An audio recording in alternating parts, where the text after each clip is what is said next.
Hey guys, tonight we slip quietly into the shadows of the Middle Ages, when the line between superstition, justice and sheer cruelty was as thin as parchment.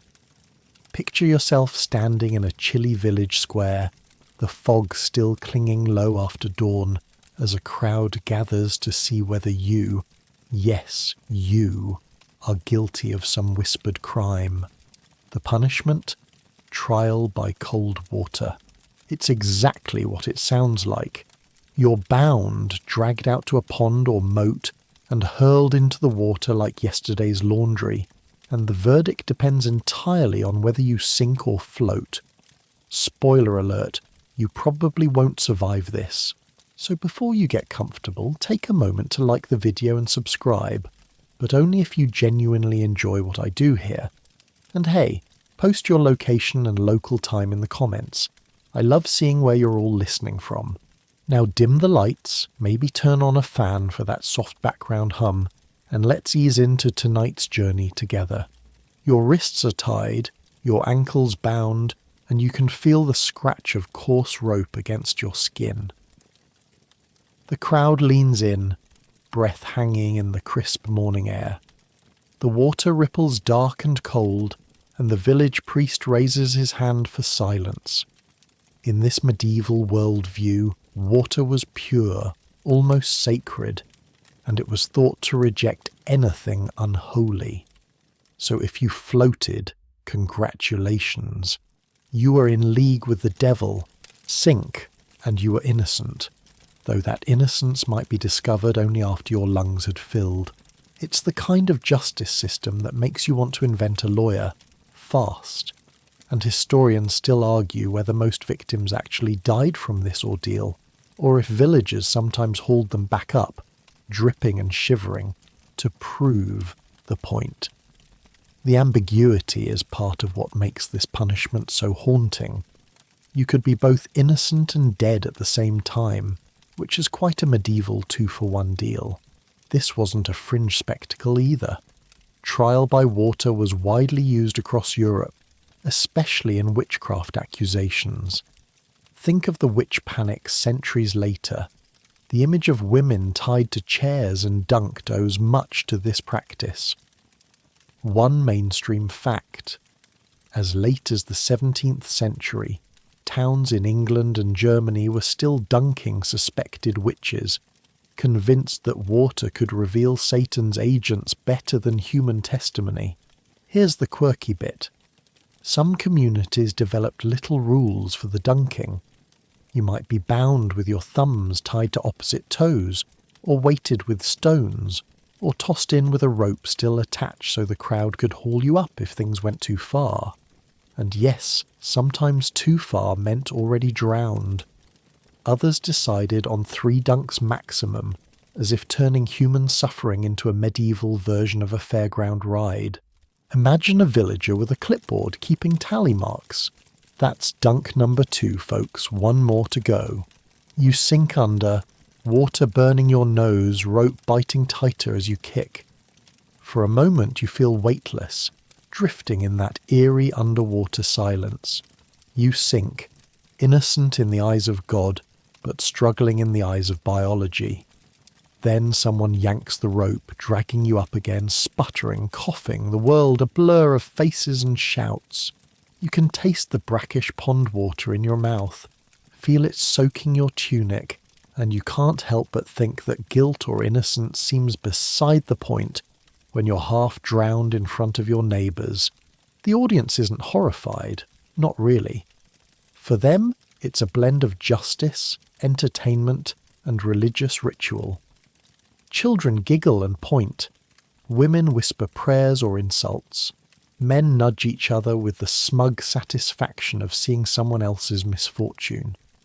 It's grim reality TV centuries before cameras existed. And the best part for the crowd? They don't have to pay for tickets. Just bring your own cabbage to throw afterward. Historians still argue whether villagers genuinely believed in the supernatural power of water, or whether this was just a socially acceptable excuse to terrify and humiliate people. Some scholars suggest that in certain cases the community quietly hoped for survival, treating the ordeal more as a test of endurance than a death sentence. Others insist it was deadly serious, that floating meant a rope around your neck anyway, because witchcraft was not something medieval justice wanted to leave unresolved. And yet, weirdly enough, a few records survive where people actually lived through it and were acquitted. Imagine stumbling home after a morning swim with half the town watching, your innocence technically proven, but your dignity wrung out like a wet rag. A strange victory, but a victory nonetheless. Now here's a moment of gentle sarcasm. Imagine if our modern courtrooms worked this way. Ladies and gentlemen of the jury, we don't need your deliberation, just a large pond and a sturdy rope. Something tells me daytime television would be very different. Court TV would just be 24 hours of splash noises, and instead of objection, lawyers would shout, "Cannonball!" But the cold water ordeal wasn't the only trial by ordeal used in the Middle Ages. There were also trials by fire, by hot iron, even by ingestion of cursed bread and cheese. The idea was simple: let God decide. If you survived burns or poison or freezing water, divine judgment had spoken. If you didn't, well, clearly the heavenly verdict was guilty. It was a one-size-fits-all justice system, and unfortunately one size usually didn't fit. Picture again the crowd leaning in, children craning their necks, old women muttering prayers, and men exchanging knowing glances as you cough up pond water. The priest nods solemnly, as though this bizarre spectacle has truly revealed something meaningful. You're hauled away, shivering, dripping, and marked forever by the memory. For the onlookers, it's entertainment wrapped in morality.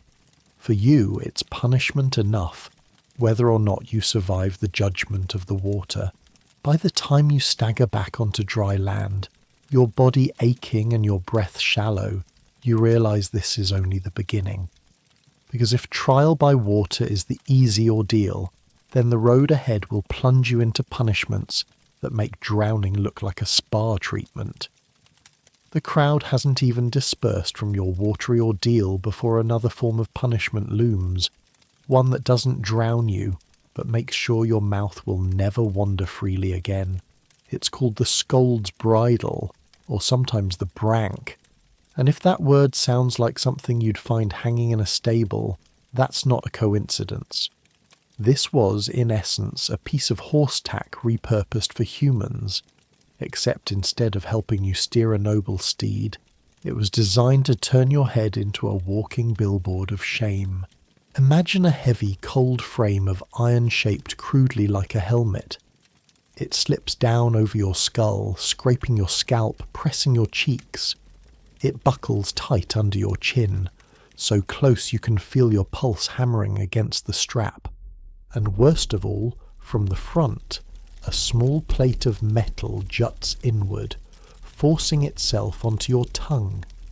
It presses down with unforgiving weight, sometimes studded with little spikes so sharp that the slightest attempt to speak tears at your flesh. You drool uncontrollably, gagging with every movement, and the crowd jeers because that is exactly what they came for. The punishment was aimed squarely at the tongue, not to cut it out entirely, but to cage it, to humiliate the words right back into silence. Women accused of gossip, nagging, or simply having too much to say were frequent victims. In a world where the ideal woman was supposed to be silent, obedient, and invisible, the scold's bridle was society's ugly little tool for enforcing those standards. Yet, men weren't exempt either. A mainstream historical fact. Court records from both England and Scotland list instances where men were locked into bridles for slander, drunken insults, or spreading dangerous political rumours. So, while it was deeply gendered, it could be wielded against anyone who let their mouth get ahead of them. Now here's the quirky tidbit. Some of these bridles weren't just silent cages, they came with accessories. Yes, medieval people invented deluxe models. Certain bridles had bells fixed on top, so every step you took jingled, broadcasting your humiliation like a one-person parade of disgrace. Others were engraved with mocking phrases or shaped into grotesque animal faces, turning you into a spectacle of ridicule. A few even had chains attached so you could be led around the village like a dog, your every stumble another laugh for the crowd. Historians still argue whether this punishment was primarily symbolic or deeply torturous. Was the goal simply to shame, or was it a method of actual bodily harm? Some researchers suggest the iron was left on only a few hours, enough to humiliate but not permanently injure. Others argue it could last days, leaving infected wounds, damaged jaws, and lifelong speech difficulties. The debate lingers because records often describe the act briefly. She was bridled for her sharp tongue, without detailing whether that meant an afternoon shame or a week-long ordeal. Picture yourself walking down a muddy street in that iron frame. Every step feels like a marathon because the weight digs into your shoulders and your balance is thrown off. You try to swallow, but can't. Saliva trickles down your chin. Children skip alongside you, mimicking your muffled moans. Someone throws a turnip. A baker shakes his head, muttering about the dangers of gossip. Dogs bark at the clanging bell attached to your head, as if mocking you with their clearer voices. You're no longer human in the eyes of the village. You are an object lesson. And in case you're wondering, no, you don't get to serve your time in private. The humiliation was public by design. You might be forced to walk through the town square, sit outside the church during services, or stand at the market, iron clamped to your head, while buyers and sellers haggle over vegetables right next to you. For the community, this was a free show. Medieval people didn't need Netflix. They had your suffering as their primetime entertainment. Now imagine this in modern life, and here's where gentle sarcasm slips in. Picture office HR departments keeping a scold's bridle on hand. "I'm sorry, Steve, but you sent one too many reply all emails. Please step into the bridal room." Or reality TV with contestants jingling bells as they try to gossip in muffled groans. Sure, it's absurd, but the real absurdity is that in the past this wasn't a joke. It was law. What's striking is how theatrical it all was. The punishment wasn't about correcting crime through fairness. It was about performing control. The authorities wanted the village to see that unruly speech had consequences. Silence wasn't enough. You had to be made into a living warning sign. The image of someone stumbling in an iron cage was more powerful than any written law, and the lesson travelled. Even if you weren't the one in the bridle, you'd think twice before wagging your tongue too freely at market. But there's another layer here. Some historians suggest the bridle wasn't only about gender or gossip, it was also political. In times of unrest, silencing dissenting voices through public humiliation could keep order. You don't need an army to control speech when you have a few iron cages and the will to use them. The bridle, then, becomes not just a punishment for gossip, but a weapon of state power. Your mind drifts back to the sensation of iron pressing against your mouth. Hours pass like days. The bells jingle every time you twitch, each sound reminding you of your disgrace. The humiliation is worse than the pain. When at last the bridle is removed, your tongue feels raw, your jaw stiff, your dignity shattered. And the lesson has been driven home, not just to you, but to everyone who saw you reduced to this spectacle. The scold's bridle eventually fell out of common use, but echoes of it linger. Every culture invents ways to silence dissent, sometimes with literal force, sometimes with ridicule, sometimes with law. The iron mask may be gone, But the instinct behind it, the urge to punish inconvenient speech, has never really disappeared. As you stagger home, the iron finally lifted from your head, you feel both relief and dread. Relief that your ordeal is over. Dread because you know the memory will never fade. And worse, your neighbours will remember too. Your punishment has ended, but the story of it will be repeated for years, whispered in taverns, retold to children as a cautionary tale. Your tongue throbs, your pride is crushed, and you realise once again that in the medieval world, survival wasn't just about food or shelter. It was about enduring the endless creativity of punishments designed to break not just the body, but the spirit. And sadly, your journey through them has only begun. You've barely shaken the ache from your jaw when another punishment awaits, one that takes the watery dread of your first ordeal and combines it with the public humiliation of the iron bridle. Only this time there's no iron cage around your head. There's an entire wooden chair built just for you. Meet the ducking stool, a punishment that transformed water into both stage and weapon. If the scold's bridle silenced your words, the ducking stool tried to drown them again and again while the crowd cheered like it was a medieval amusement ride. Picture a rough-hewn wooden chair with thick armrests, attached to the end of a long beam like a grotesque seesaw. The contraption is set up beside a riverbank, a mill pond, or even a public well.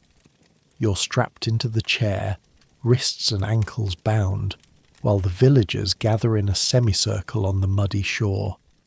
A few strong men take hold of the beam, and with no ceremony at all down you go, plunged head first into the murky, stinking water. The chair creaks, the crowd roars, and you surface coughing and sputtering before they dunk you again. A mainstream historical fact. Ducking stools were especially popular in England and colonial America between the 16th and 18th centuries. Records show they were used primarily on women accused of being scolds, nags, or disorderly.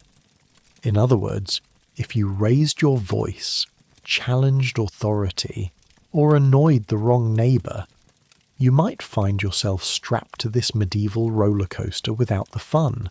But the punishment wasn't limited to women. Men accused of cheating, dishonest trading, or public drunkenness could also be sentenced to ducking.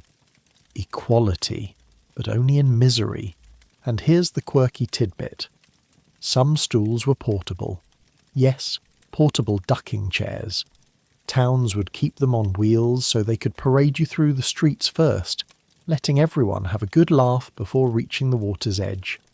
Imagine the humiliation of being carted like a prize goose through the market. People tossing rotten vegetables, only to be dunked in the nearest pond as the grand finale. Medieval justice knew how to milk a spectacle. You can almost feel it. The rough ropes cutting into your wrists, the wooden chair back digging into your spine. The men shove the beam down and you plunge. Cold, slimy water engulfs you, filling your nose, your ears, soaking through every layer of your clothing. Your body jerks against the restraints as panic takes over. Just as you think you can't take any more, the beam lifts, hauling you gasping into the air. Before you can spit out a mouthful of pond water, you hear the jeers, the laughter, the claps, then down again. The punishment is as much about rhythm as cruelty. Dunk, gasp, dunk, gasp. Each cycle designed to wring every ounce of dignity out of you. Historians still argue whether the ducking stool was intended to kill or merely humiliate. Some insist that the goal was not drowning but deterrence. Make an example, scare others, restore peace in the village. Others argue that deaths did occur, and communities often turned a blind eye, chalking it up to divine will. After all, if you didn't survive, maybe you really were guilty. Sound familiar? It's trial by water all over again, just with furniture. And here's a thought. Imagine if local governments used this punishment today. City councils could roll a ducking stool out next to the reflecting pool for tax evaders, live stream it on social media, and call it community engagement. Reality television would never recover. And don't pretend you wouldn't at least peek at the highlight reel, though you'd feel guilty about it afterward. What makes the ducking stool particularly cruel is that it was never just about you. It was about the performance. Town records describe how villagers were summoned, sometimes by bell, to witness the dunking. Children were encouraged to attend, not because anyone thought kids should learn justice, but because kids were loud, and loud crowds made better theatre. The punishment relied on embarrassment as much as on fear. You weren't just wet. You were humiliated, stripped of dignity in front of everyone you'd ever known. And then there's the health factor. Imagine the water. This isn't a sparkling mountain spring. It's a medieval pond full of algae, fish guts, and probably a fair share of waste. Every dunk meant a mouthful of disease, every gasp a chance at infection. If the punishment didn't kill you outright, the aftermath might. A cough, a fever, a slow decline in the weeks to come. Consequences that the villagers never connected back to their justice. There are even accounts of ducking stools being used ceremonially, like a twisted form of civic celebration. During certain festivals, authorities would order public dunkings to demonstrate moral order.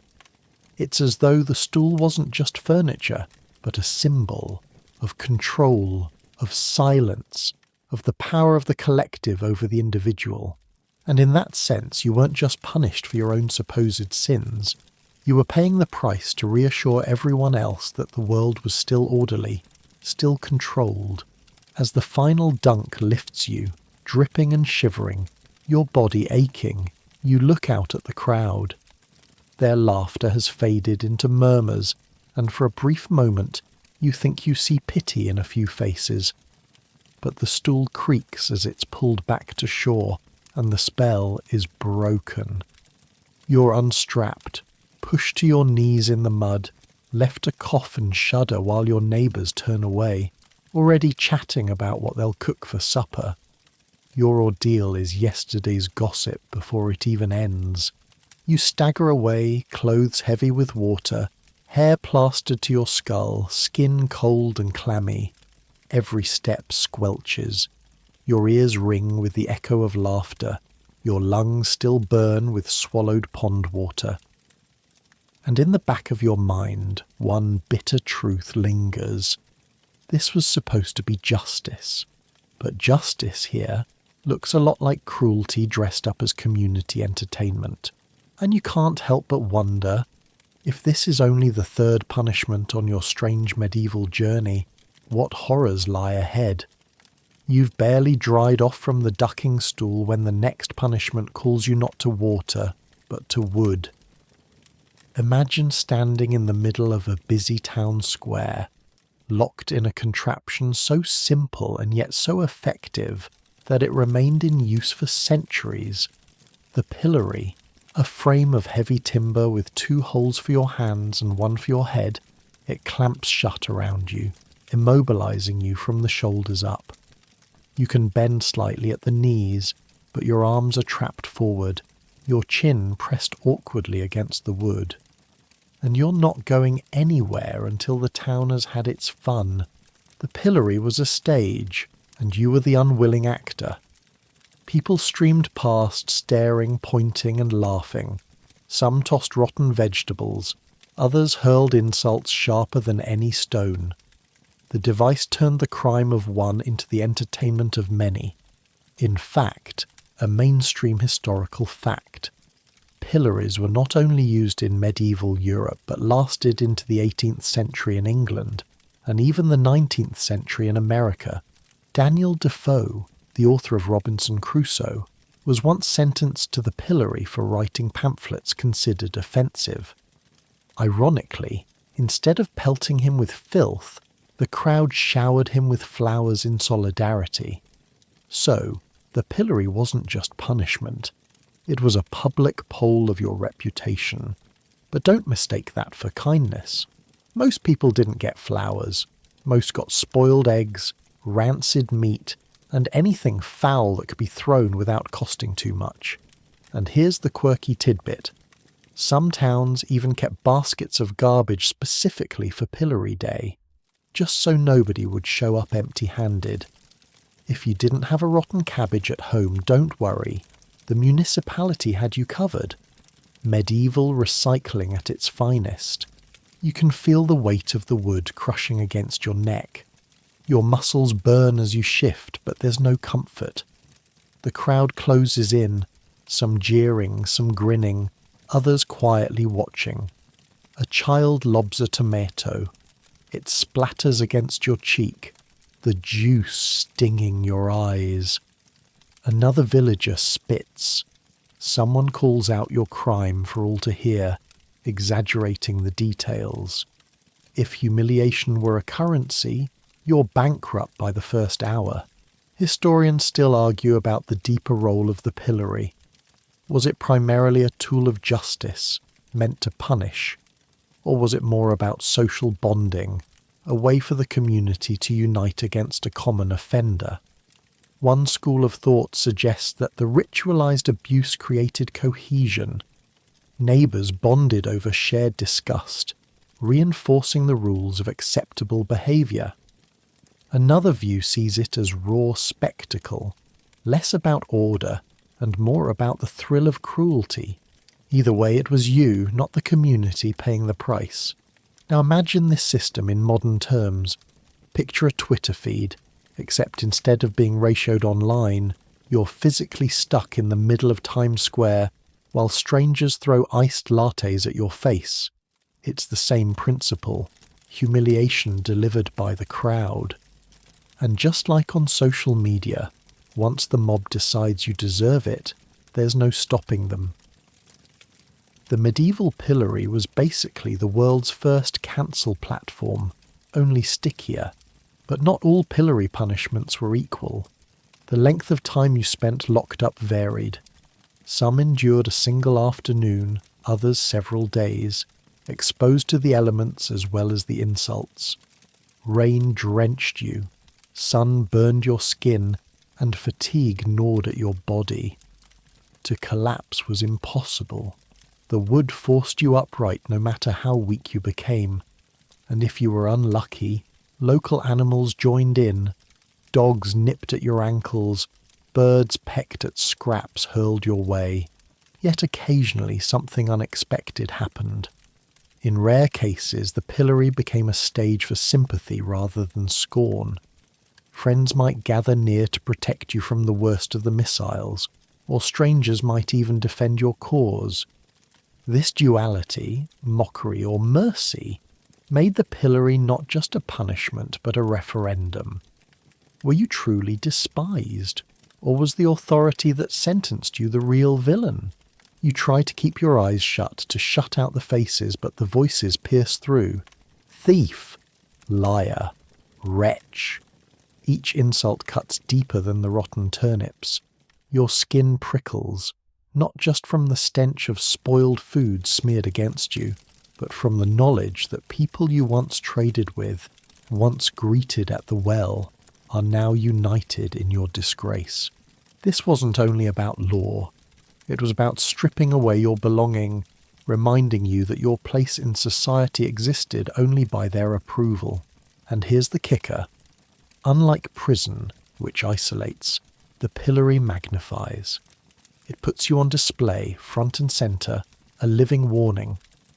Parents brought children to watch, teaching them that breaking rules led to this fate. Merchants paused business, delighted to add a little theatre to their day. For the authorities it was efficient, cheap, public and unforgettable. Your neck throbs, your back spasms, and yet the worst pain is in your pride. You sense hours crawling by. The sun shifts overhead, shadows lengthen, and still you're trapped, You hear laughter fading, replaced by casual chatter as villagers lose interest, leaving you to flies and fatigue. When at last the wooden frame is lifted and you stagger free, your body aches, but your spirit is crushed. Even if the bruises heal, the memory of being locked, mocked, and pelted will follow you forever. The pillory teaches one thing above all. Justice here was never just about crime. It was about display, about power, about weaving fear and entertainment together. And as you shuffle away from the square, sticky with rot, weak with exhaustion, you realize with dread that the next punishment waiting down this road is even more permanent. You stumble forward, still sticky with the pulp of rotten vegetables hurled at you in the pillory, your pride bruised as much as your body. But the next punishment isn't temporary like a ducking or a public jeer. This one is permanent. It doesn't just leave memories or fleeting shame. It burns itself into your very flesh. The punishment is branding, and unlike the others, it never ends when the crowd goes home. It follows you forever. Imagine the scene. A forge glowing red in the corner of the square, smoke curling into the air, the hiss of iron heating in coals. The blacksmith lifts his tongs, holding not a horseshoe, not a tool, but a letter-shaped piece of metal glowing a furious orange. He turns toward you, and suddenly the punishment feels less like a sentence and more like a death of identity. The crowd gathers closer, because branding has all the drama they crave: heat, fire, screams, and a lasting mark. A mainstream historical fact. Branding was used throughout medieval Europe as a way to punish crimes without execution.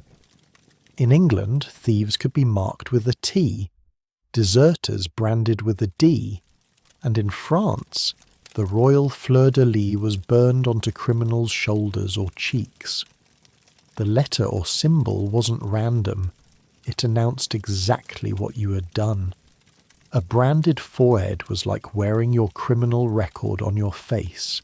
Imagine trying to buy bread when the baker can clearly see you once stole from your neighbour's cart. The executioner steps forward, the iron trembling slightly in his grip. You're held down, your shirt torn away, your skin bare to the air. For a brief second you pray the iron isn't hot enough, but then it touches. The sear is instant and unimaginable. Pain shoots through your body, nerves shrieking, flesh bubbling. The hiss echoes, louder than your cry. The crowd cheers, not just for the punishment itself, but for the momentary spectacle of smoke rising from human skin. It is theatre and justice bound together, branded as one. Here's the quirky tidbit. Branding wasn't always for crime. Some medieval guilds marked apprentices who broke oaths, leaving a scar to warn others in the trade, and in certain cultures, branding wasn't punishment at all, but a sign of ownership, used on enslaved people or livestock. The human body became a property tag, its value announced in scars. In this way, branding reveals how thin the line was between justice, control, and outright domination, and branding wasn't always done once. Repeat offenders often collected multiple scars. A thief branded once for stealing might return with another mark after a second conviction. Some records describe foreheads crowded with letters, like grotesque advertisements of a lifetime of bad choices. Each brand turned your body into a living ledger. In a world with no police databases, your skin became the archive. Historians still argue whether branding was considered merciful compared to harsher punishments like hanging or mutilation. Some scholars point out that branding let people live. You might lose your reputation, but at least you kept your life. Others argue that a branded person was effectively exiled anyway, shunned from villages, denied work, rejected in marriage.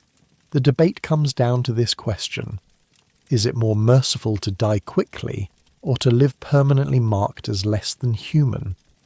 Medieval justice didn't ask your opinion.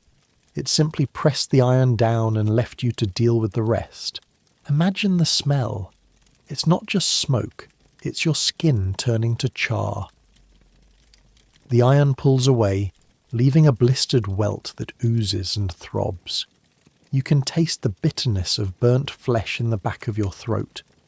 The pain lingers for hours, then days, then weeks, as it heals into a scar.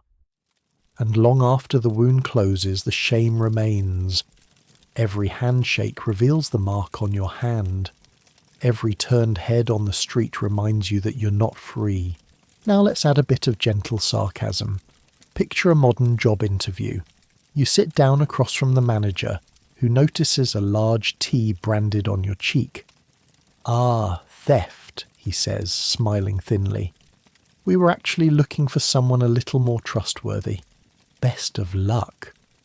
Or online dating apps, where instead of carefully cropped selfies, everyone swipes left or right based on which letter glows on your forehead.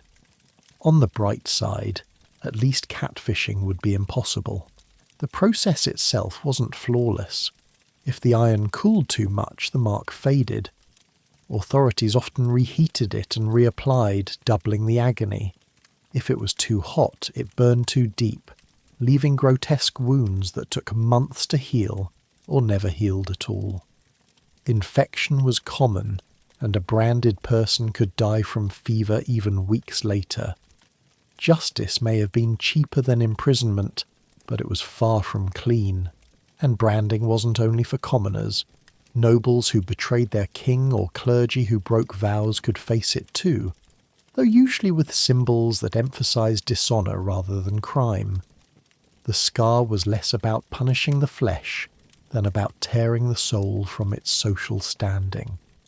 For a knight branded as a coward, or a monk branded as a liar, the punishment was worse than death. It was exile from honor itself. You stagger forward when the ordeal is done, skin blistered and raw, your body trembling. The crowd disperses, satisfied, though some glance at you with a mix of pity and disgust. You clutch your wound, feeling the raised lines of the letter forming already. It will heal, but the mark will remain. You realize the punishment doesn't end here. Tomorrow, and every day after, that scar will walk before you, introducing you to every stranger, every neighbor, every employer. You no longer control your identity. The iron has written it for you. And here's the cruelest truth. Branding wasn't designed to punish once. It was designed to punish forever. Each glance at your scar will reopen the wound. Each whisper behind your back will scorch your pride again. You have become your crime. And as you limp away, throat dry, shoulder aching, you can't help but wonder, what happens when the authorities decide that scars aren't enough? What happens when punishment takes not just your skin, but parts of your body entirely? Your branded skin still throbs. The irons burn etched into your body like a cruel tattoo you never asked for. But in the medieval world, sometimes scars weren't enough. Sometimes the authorities wanted to make sure you could never repeat your crime, not just remind people of it. That's when they turned to amputation. If branding was about warning others, amputation was about disarming you, sometimes literally. Picture the square again, but this time the blacksmith's forge is replaced with a chopping block. You're led forward, wrists bound, while the executioner sharpens his blade. A crowd gathers, of course. When doesn't it? Because what's the point of punishment if there isn't an audience? You kneel, trembling, and your hand is forced onto the worn wood. The blade rises, and before you can blink, it falls. A mainstream historical fact. Throughout Europe in the Middle Ages, thieves were often punished by losing a hand, or at the very least a few fingers. In Germany and parts of Scandinavia, A first offence might cost you the right hand, a second offence, the left. By the third, well, let's just say picking pockets becomes difficult without hands at all. Justice wasn't subtle, it was practical. You stole with your hand, then no more hand. Simple, brutal logic. But here's the quirky tidbit. Ears and noses were also fair game. Some towns punished adultery or fraud with the slicing off of ears, leaving the victim permanently marked without killing them.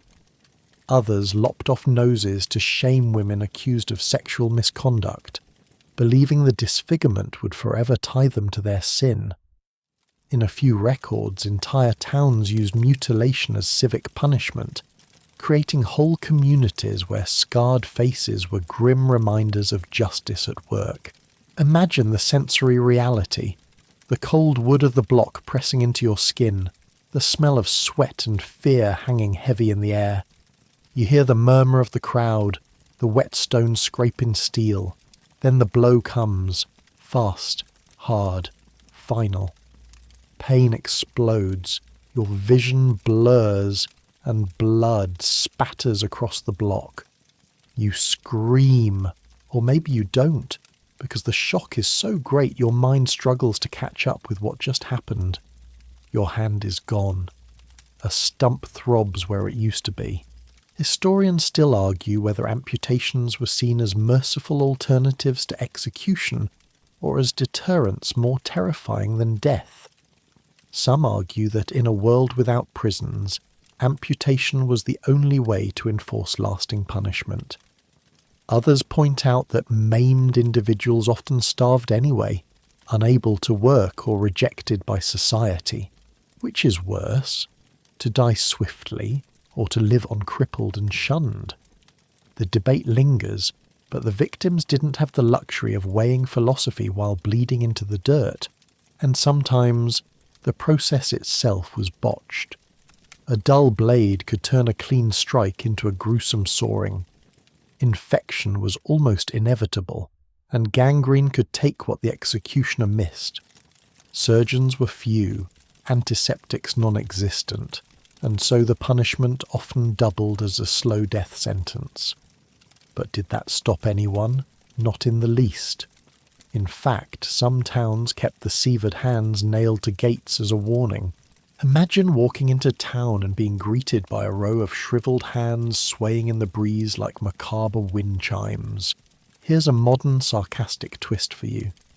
Imagine shoplifters today being sentenced not to community service, but to finger removal ceremonies live-streamed on TikTok. Welcome back to our crime control series. Don't forget to smash that like button. Disturbing? Absolutely. But the medieval crowd would have lapped it up. They didn't see it as cruelty, they saw it as justice served. And the punishment wasn't only for thieves. Soldiers who deserted might lose a hand so they could never wield a sword again. Traitors might lose their ears so the mark of betrayal was visible forever. A gossip branded with the scold's bridle could one day find herself noseless for defying authority again. The body was the canvas and punishment the ink. Authorities painted their control in missing parts and seared scars. The worst part? The punishment followed you home. A branded scar you could at least try to cover with clothing, but a missing hand. Every gesture revealed your shame. Every attempt at labour reminded you of what had been taken. The humiliation wasn't just public. It was private, lived every hour of every day. And society didn't pity you. They used you as a living warning, a breathing billboard of the law. Imagine lying awake that night, the stump of your arm bound in rough linen throbbing with each heartbeat. Every time you shift, pain flares. You think about how you'll eat, how you'll work, how you'll survive. And you realize survival is exactly the point. They want you to live, to keep going, because every step you take is a reminder to others not to follow your path. Death is final, but living mutilated, that's permanent theatre. As the days pass, you adapt clumsily, learning to do with one hand what once required two. But nothing is ever the same. Every curious stare, every whispered insult, every moment you fumble a task reinforces the punishment. You're not just yourself anymore. You are the crime you committed, carved into your very body. And so, as you stumble down this road of medieval punishments, you realise with dread, each step gets darker. If society is willing to take your hand for theft, what will it take for greater sins? Your freedom? Your life? Or perhaps something even more grotesque? Your body is maimed now, your hand taken by the blade. But in the medieval world, not every punishment was about blood. Sometimes it was about laughter, ugly, mocking laughter that could cut as deeply as any knife. And few punishments embodied that better than the drunkard's cloak. Imagine staggering down a muddy street, your head pounding from ale, when suddenly the constable grabs you by the collar. Public drunkenness isn't a private shame in this age, it's a crime, and one that the whole village will take pleasure in punishing. Instead of a fine or a warning, you're shoved into a barrel. Yes, a literal wooden barrel, the kind used for storing beer or wine. Holes are cut in the sides for your arms and in the top for your head. The rest of you is trapped inside, waddling around like a giant awkward cask on legs. A mainstream historical fact. Records from England, Germany and the Low Countries describe this punishment being used from the late Middle Ages into the early modern period.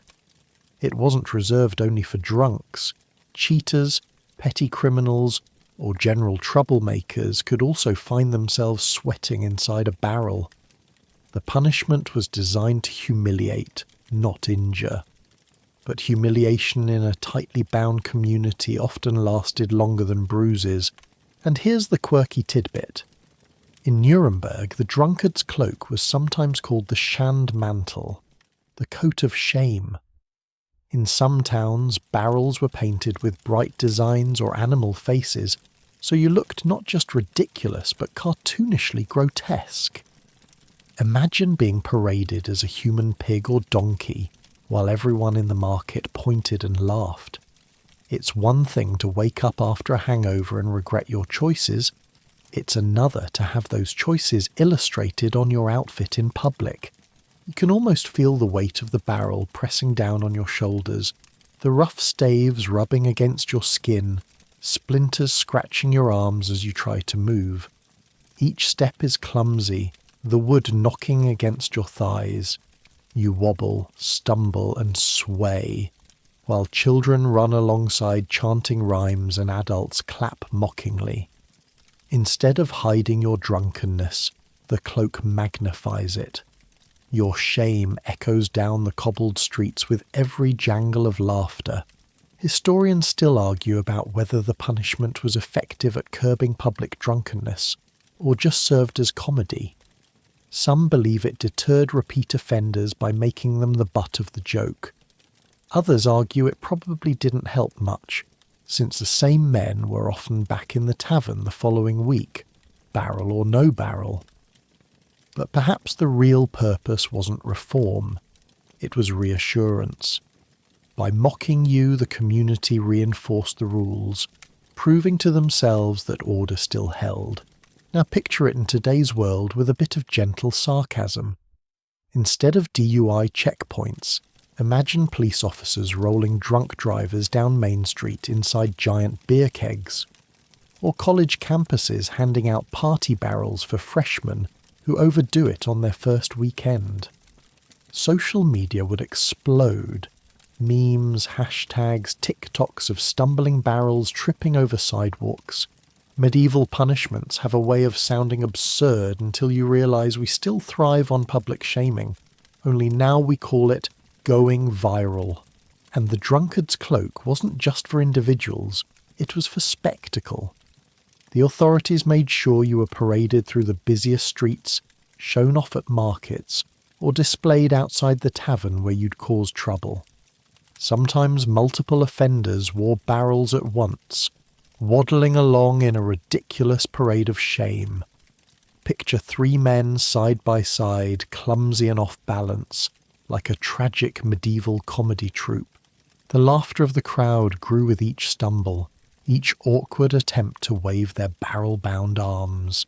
The punishment wasn't physically lethal, but it could be exhausting.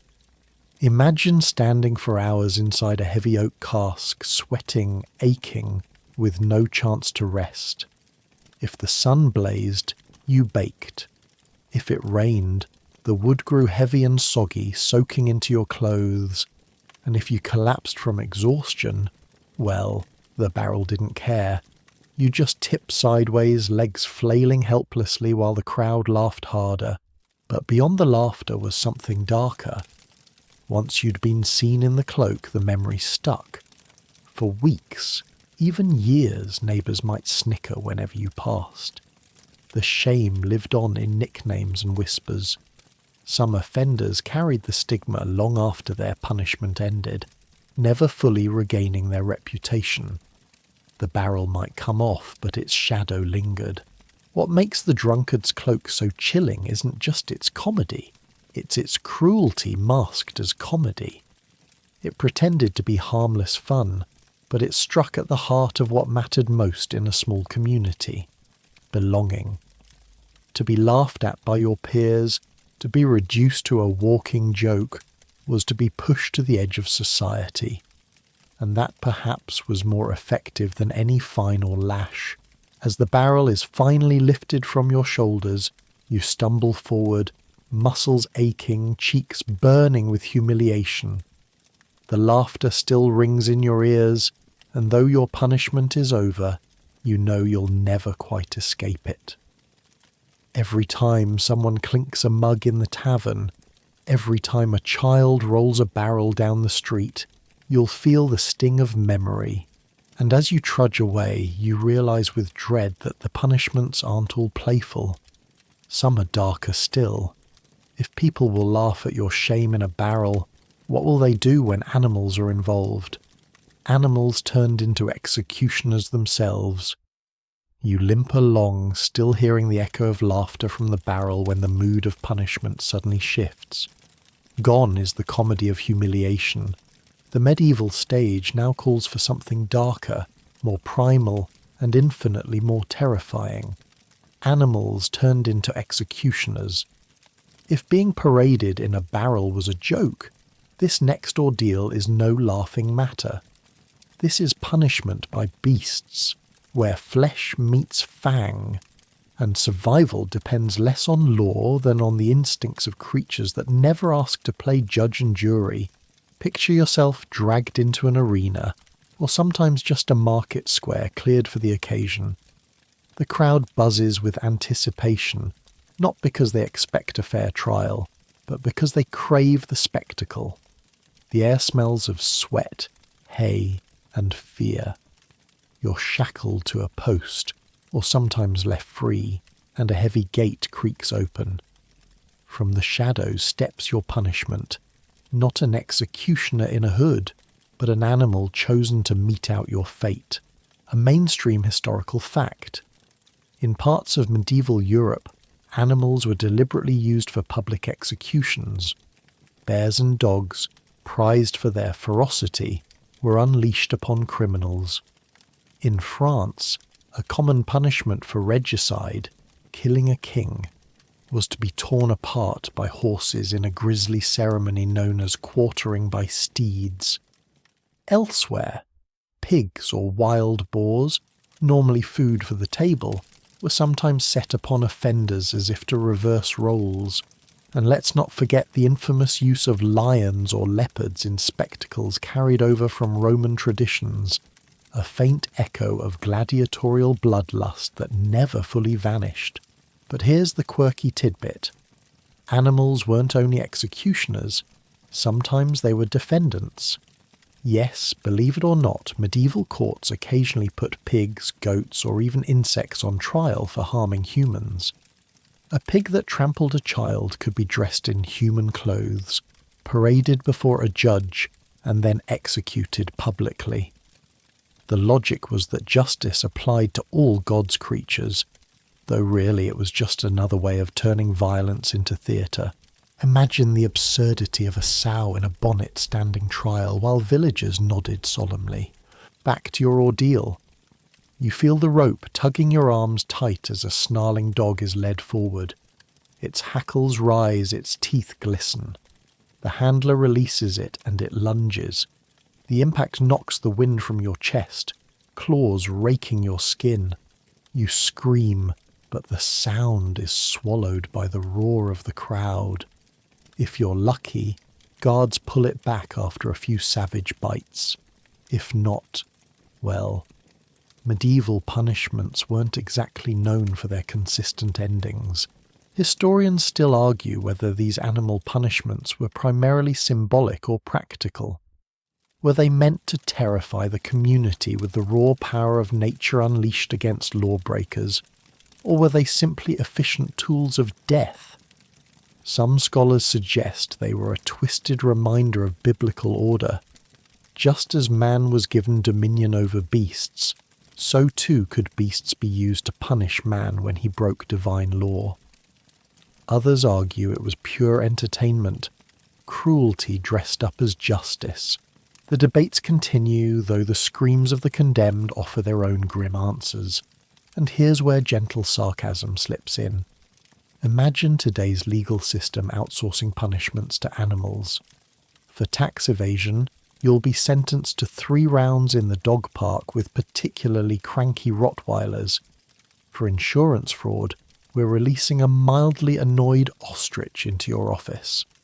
Court TV would need a whole new channel, and Peter would have a meltdown.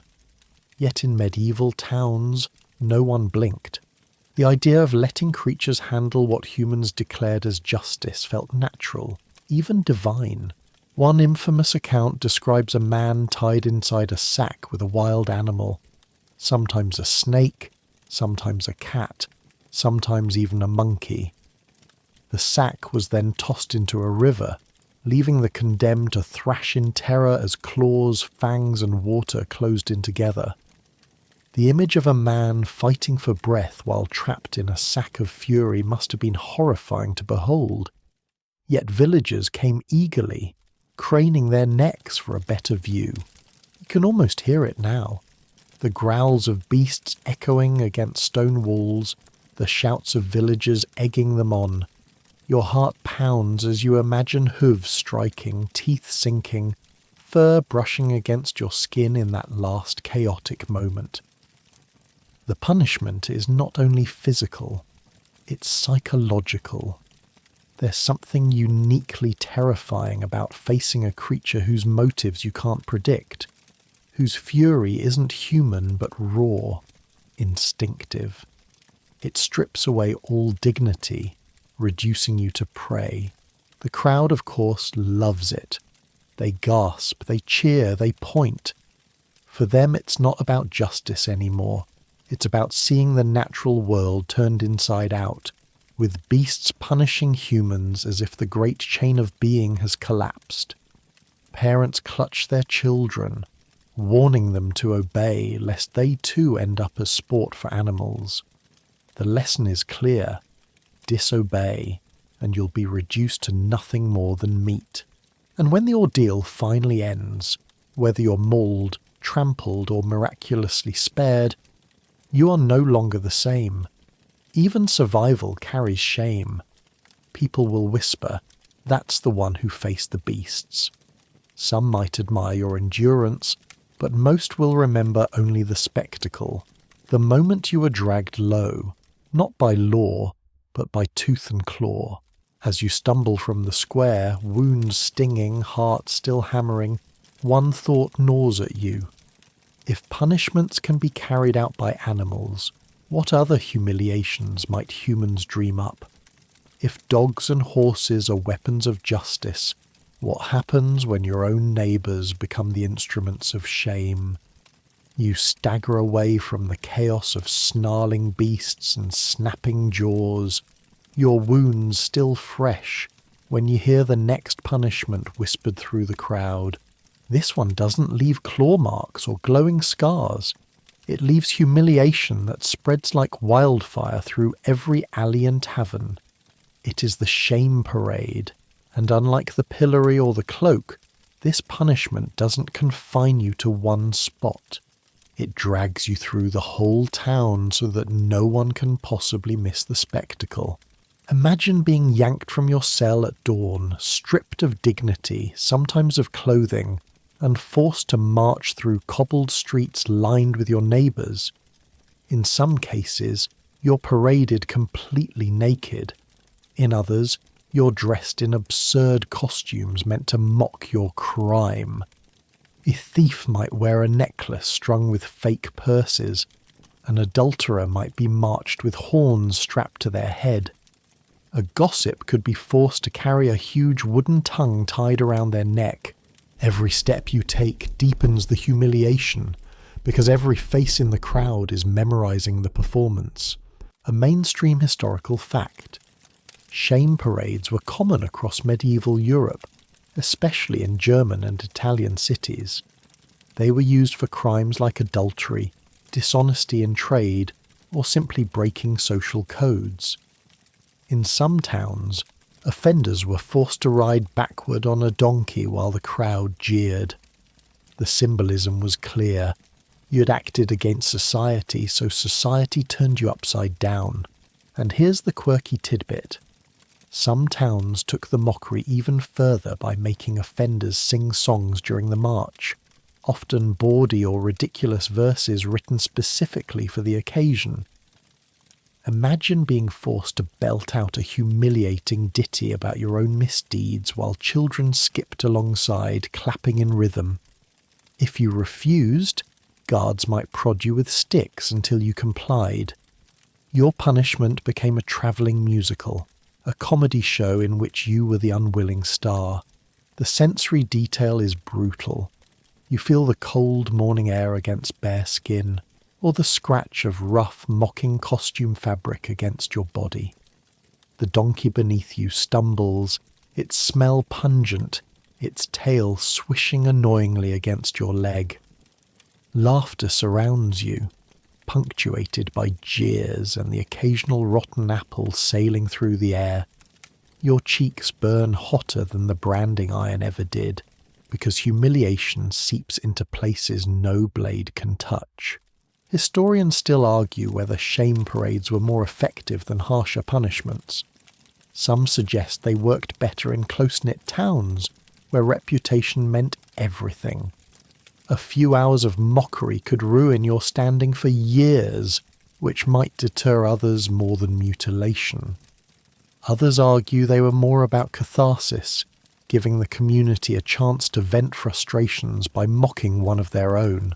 In either case, the punishment was collective, designed less to wound your body than to break your place in the social fabric. Now imagine the modern twist. Picture tax evaders march through city centres wearing oversized dollar sign costumes, or internet trolls forced to parade with cardboard keyboards hanging from their necks. Social media would explode, live streaming the humiliation, complete with hashtags. And really, isn't that just what happens online today? A scandal breaks, and suddenly someone is paraded digitally across every feed, their shame magnified for strangers to jeer at. Medieval or modern, we never lost our appetite for watching others squirm. The cruelty of shame parades lay not in their duration but in their reach. Unlike a flogging or branding which might be witnessed by a single crowd, the parade made sure everyone in town saw you. Even those who hadn't cared about your crime before now knew your face, your sin, your disgrace. There was no hiding afterward. Children would whisper and point when you passed weeks later. Merchants might refuse to sell you goods. Employers might turn you away. Your punishment ended, but your stigma lived on. In some regions, shame parades were ritualized with almost theatrical flair. In Italian cities, horns strapped to adulterers weren't just props. They became symbols so embedded in culture that even today, the phrase "to wear the horns" still means to be cuckolded. In Germany, some offenders were made to wear giant paper hats painted with images of their crime. It was medieval performance art, grotesque and public, but effective in searing the memory into everyone's minds. You trudge onward in the parade, your legs heavy, your pride gone. Every cobblestone feels like a nail hammered into your soul. Somewhere in the crowd you spot familiar faces, neighbours, friends, maybe even family, watching with expressions that twist the knife deeper. Some laugh, others look away, embarrassed for you. But the damage is the same. You're no longer part of them, but apart from them. The parade ends eventually. You're released, told to go home, but home doesn't feel the same. Your doorway seems smaller, your bed colder. When you step outside the next day, you sense eyes on you, whispers following. You were punished once, but you'll keep paying every day as long as people remember. And people remember. That's the true genius, or cruelty, of the shame parade. It didn't need to draw blood. It didn't need to leave scars. It left something worse, a story. And stories travel farther than scars. Long after wounds heal, your disgrace is still alive, retold in taverns, chuckled about at markets, murmured as warnings to children. You have become folklore in the worst possible way. As you lay your head down that night, hoping for peace, you realise your journey isn't done. Because if shame can cut so deeply without drawing blood, what happens when punishment demands blood as well? What happens when humiliation isn't enough, and fire and boiling water are brought back into the game? Your footsteps drag after the shame parade, and you hope, desperately, that the next punishment might at least spare you the jeers. But hope is fragile in the Middle Ages, and tonight it shatters when you smell smoke, hear the hiss of bubbling liquid, and see a cauldron suspended above roaring flames. Some punishments humiliate, others scar, but this one can cook you alive. Welcome to boiling as justice, a punishment so extreme that even kings hesitated to order it. Picture the scene. A massive iron pot, big enough to hold not stew but a man. Beneath it, firewood crackles, smoke curling upward in thick, suffocating clouds. Town officials stand nearby, solemn, as if this grotesque display were a sacrament. The crowd presses in, their faces reflecting the flicker of the fire. You're dragged forward, bound at wrists and ankles. Your chest tightens. This isn't theatre anymore. It's execution, and everyone knows it. A mainstream historical fact. Boiling was used in Europe primarily in the 13th to 16th centuries for especially heinous crimes like poisoning, counterfeiting, or even treason. In England, Henry VIII ordered people boiled alive for making fake coins, arguing that false money was as destructive as murder. In France and the Holy Roman Empire, the cauldron sometimes held oil, pitch, or molten lead. It wasn't just about death. It was about making the end as slow and horrifying as possible. And here's the quirky tidbit. Not all boiling was meant to kill. In some German towns, petty offenders were dunked briefly into cauldrons of lukewarm water, more as humiliation than execution. These mock boilings became community entertainment, like dunking booths at a carnival, except the carnival smelled faintly of onions and despair. But when the liquid was hot, very hot, there was no mockery, just terror. You feel the heat before you're even near the pot. The air scorches your lungs, Sweat trickles down your back. Guards shove you closer, and you hear the crowd murmur. Some cheer, others cross themselves nervously. The executioner grips the chain that will lower you in.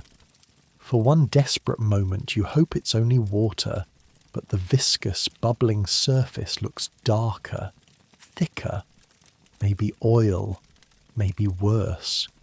The stench is unbearable, a mix of burning fat and acrid smoke. Historians still argue whether boiling was chosen for its symbolic meaning or simply for its horror. Some claim it was about purification, boiling the sin out of a person as one might boil infection from a wound. Others argue it was purely about deterrence, a way to make one example so ghastly no one else would dare follow. What they all agree on is that it was one of the most feared punishments, so much so that written decrees often emphasized it as extraordinary. In other words, not your average Tuesday. Imagine the sensation. Your feet touch the edge of the cauldron, steam curling against your skin. You're lowered inch by inch, the heat building until your nerves scream. The first touch of liquid sears like fire, blistering flesh instantly. You thrash, but ropes hold you tight. The crowd gasps as bubbles rise and your screams tear through the square. Some people turn away, unable to watch, while others lean closer, as though horror itself were delicious. And here's where we slip in gentle sarcasm. Imagine if counterfeiters today were punished the same way. Breaking news. Police have arrested a man for printing fake 20s. He'll be sentenced to an evening at the fondue pot downtown. Instagram influencers would line up for selfies, hashtags like Just Hot Justice trending worldwide. It's absurd now, but back then it was deadly serious. What's chilling is that the punishment wasn't always instant death. Sometimes victims were boiled slowly, kept alive as long as possible. Executioners might raise and lower them, dunking like meat in broth, prolonging the agony so the crowd could witness each stage. The goal wasn't efficiency, it was theatre. And unlike branding or mutilation, boiling left nothing behind but fragments, bones, ashes, a stench that lingered for days. The lesson was clear. Some crimes weren't just offences against individuals, but against the whole community, even against God.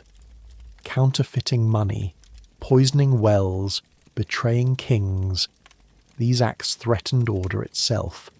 And for those, only the most extraordinary punishments would do. You can almost hear the sizzle, feel the oppressive heat pressing against your lungs. Each breath is ragged, each moment stretched beyond endurance. Your thoughts scatter between pain, regret, and sheer disbelief that humans could devise such an end. Yet here you are, a lesson served simmering hot to remind everyone else what happens when society feels betrayed. When it finally ends, whether by mercy, exhaustion, or death, the crowd disperses quietly. Laughter doesn't follow boiling, only silence, the heavy silence of people reminded that their rulers wield absolute power. And if you somehow lived through such horror, scarred, broken, half a ghost, you wouldn't be free. You'd be an object lesson, paraded as proof that no one escapes punishment, not even the counterfeiters with quick hands and quicker lies. As the smoke clears, you're left with a thought that chills more than the cauldron ever could. If human justice can borrow the cruelty of fire and oil, what else is waiting down this road? What happens when punishment doesn't just consume you, but leaves you suspended on display to rot before the eyes of the world? The roar of fire dies away, and in its place comes the groan of iron.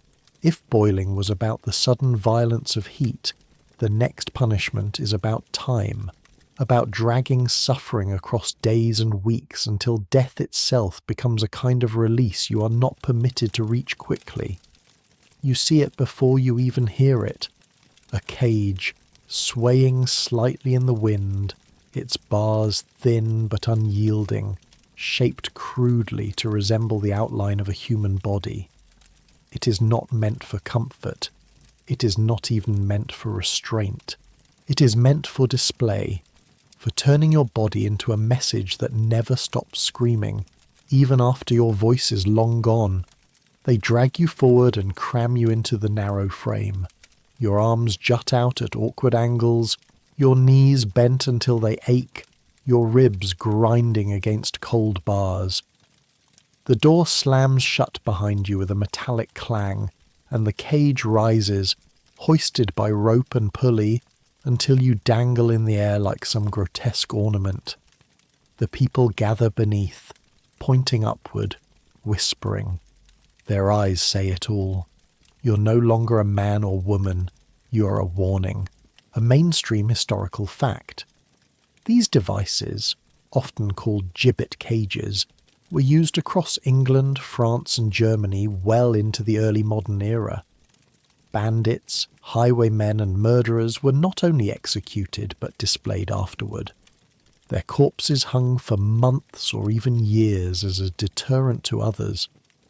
The practice was so common that travellers expected to see them at city gates or along major roads. In some cases, however, the cage was filled not with a corpse, but with the living body of the condemned, left to wither under sun, rain and wind until life finally drained away. And here's the quirky tidbit. It wasn't always people who ended up in cages. In certain villages, the corpses of animals, wolves, pigs or dogs, were also suspended, especially if they had attacked humans. The thinking was that their display would ward off future misfortune, a kind of grisly talisman swaying in the breeze. Imagine entering a town and being greeted not with a friendly market square, but with a skeletal wolf rattling in its cage above the gate. Welcome to medieval hospitality. You feel the hours grind into days. The iron bites into your shoulders, your hips, your thighs. The sun blazes down, blistering your skin. Then the night arrives, bitterly cold, your breath fogging as you shiver violently. Flies swarm the moment sweat and blood appear, their droning endless, their eggs hatching in sores you cannot scratch. Your lips crack from thirst, your stomach twists with hunger, but worst of all is the constant audience. Merchants, pilgrims, even children on errands pause beneath your cage to stare. Some mock, some pity, some cross themselves as if you are a demon already damned. To them, you're a living sermon, you're suffering the scripture. Historians still argue about how often live gibbeting actually happened. Some claim it was rare, that most cages held only corpses, easier to manage, cheaper to guard. Others insist that the horror stories, the cries heard for days, the pitiful pleas drifting from roadside cages were real enough. Either way, whether alive or dead, the cage carried the same message. You're not allowed the dignity of burial, not allowed the peace of forgetting. Your body is property of the state, your shame a public monument. Now pause and imagine the modern sarcastic twist. Picture driving down a freeway and passing a suspended cage, the bones of a tax evader rattling in the wind above the exit ramp. Tourists snapping selfies, hashtags trending, justice on display. Urban planners would be sued into oblivion, but in the medieval world this was simply part of the scenery. A road without a cage was like a parking lot without lines. How would people know where they stood? The longer you hang there, the more your humanity fades. Your muscles knot with cramps, your skin splits at pressure points. Birds land casually on the bars, pecking without fear, their beaks sharp against your flesh. Time unravels. Was that yesterday's dawn, or the one before? Each sunrise mocks you. Each sunset whispers that tomorrow will be no kinder. Soon your voice is gone. No more cries, only the squeak of iron and the sigh of wind. And death is not the end. When you finally succumb, your body remains stiff and hollow-eyed, a scarecrow of human failure. Months pass, rains wash your skin away, winds dry your bones. Children pass and laugh nervously, mothers warn them to behave, travellers mutter prayers. You become folklore, a skeleton in a cage that everyone knows but no one pities. Even your family, if they dare look, see not you but a symbol, a reminder of law carved into iron. Some historians argue that this endurance, this grotesque longevity, made the cage more effective than execution itself. A hanged man disappears into the ground. A caged man lingers in memory for generations. The denial of burial was especially cruel in a society obsessed with salvation, for without a proper grave, souls were thought to wander, restless, rejected by heaven. In that sense, the cage punished both body and spirit, a double sentence that outlasted life itself. You hang, rocking in the night breeze, eyes half closed, staring at the stars above. Your body is numb, your mind fractured by thirst and pain, and you realize with hollow clarity that you're no longer an individual. You're an object lesson, a grim piece of civic furniture, as permanent as the town square or the church bell. You're meant to endure, not as a person, but as a warning, and that, perhaps, is the cruelest punishment of all. When dawn breaks again and the town stirs awake, you wonder with dread, if suffering can be drawn out into days, if your very corpse can be turned into theatre, what happens when pain itself is made rhythmic, methodical, delivered not by iron bars but by whips, lashing in endless ceremony? The cage fades from memory, though not from pain, and you are hauled once again into the town square. By now you might hope that the next punishment will at least be brief, a blow that ends in an instant, but medieval justice rarely gave what you hoped for. Instead, you are faced with the whipping post, a punishment designed not for speed, but for rhythm. Lashes measured one by one, like beats in a cruel drum.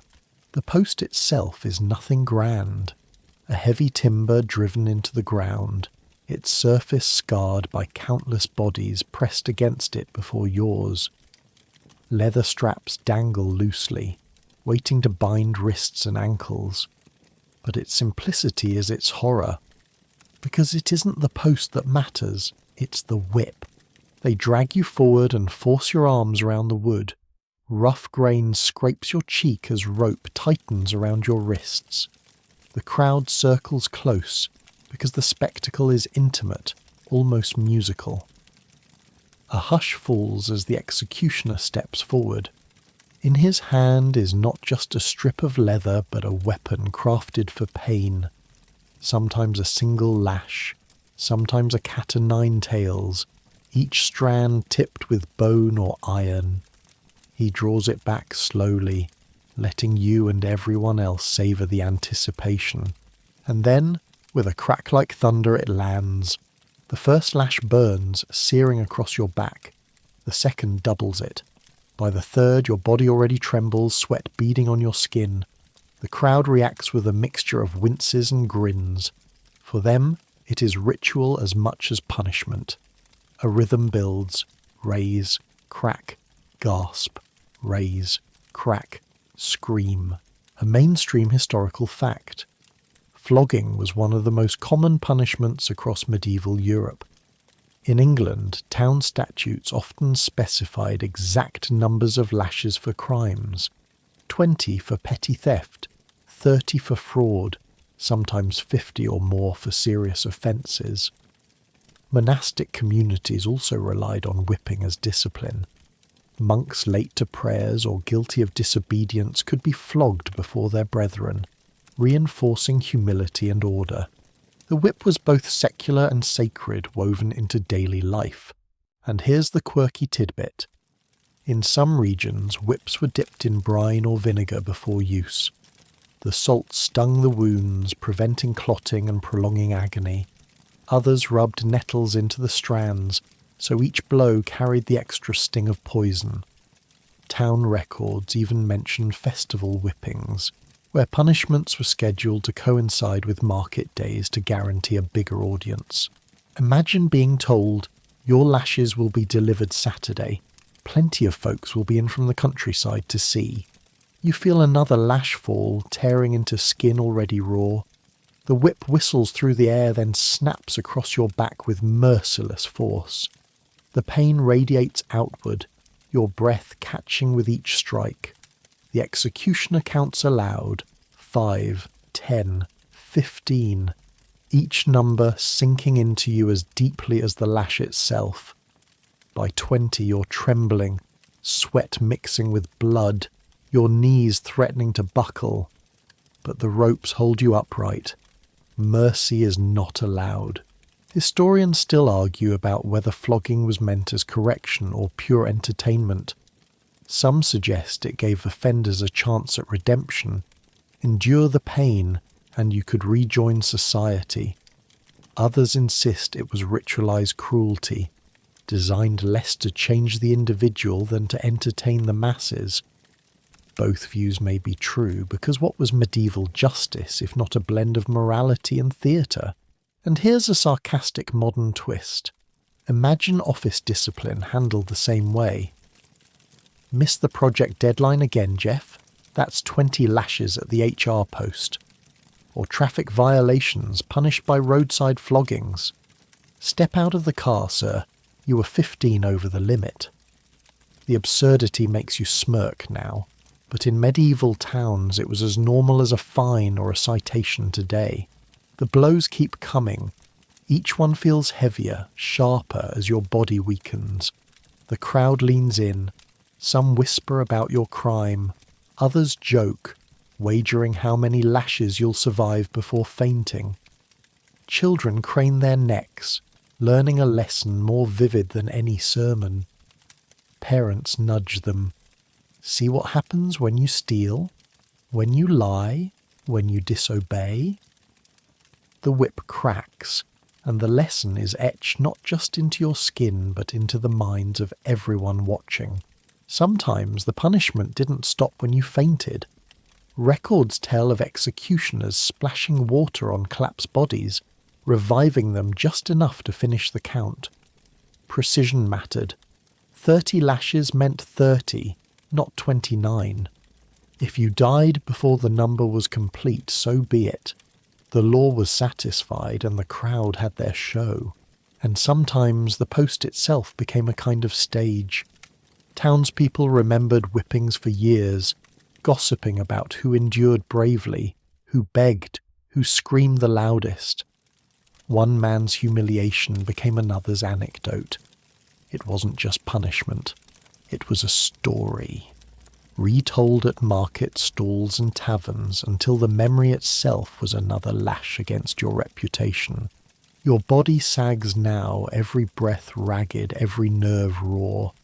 The final lash lands with a crack that seems to echo into your bones. Then silence. The executioner steps back, coiling his whip. The ropes are untied, and you collapse into the dirt, blood streaking your back, your arms trembling too much to rise. The crowd disperses slowly, chatting about supper, about work, about life, as if your screams had been nothing more than background noise. And yet, even as you lie there, pain searing every nerve, you realize this was not the worst. Flogging could strip flesh, but it left you whole. What comes next on this terrible road will not, because medieval justice did not always settle for scars or even humiliation. Sometimes it wanted to break you completely, bone by bone, limb by limb, until nothing of you remained unshattered. You rise from the dirt, your back still aflame with lashes, only to find the next punishment waiting in grim silence. This one is not about humiliation or rhythm. It is about destruction. If the whipping post carved lines across your skin, the breaking wheel will splinter every bone you own. It is the purest embodiment of cruelty dressed as justice, the slow, methodical shattering of the human body. The wheel itself is enormous, wooden, and spoked like a cartwheel, mounted horizontally on a stand or sometimes vertically like a mill wheel.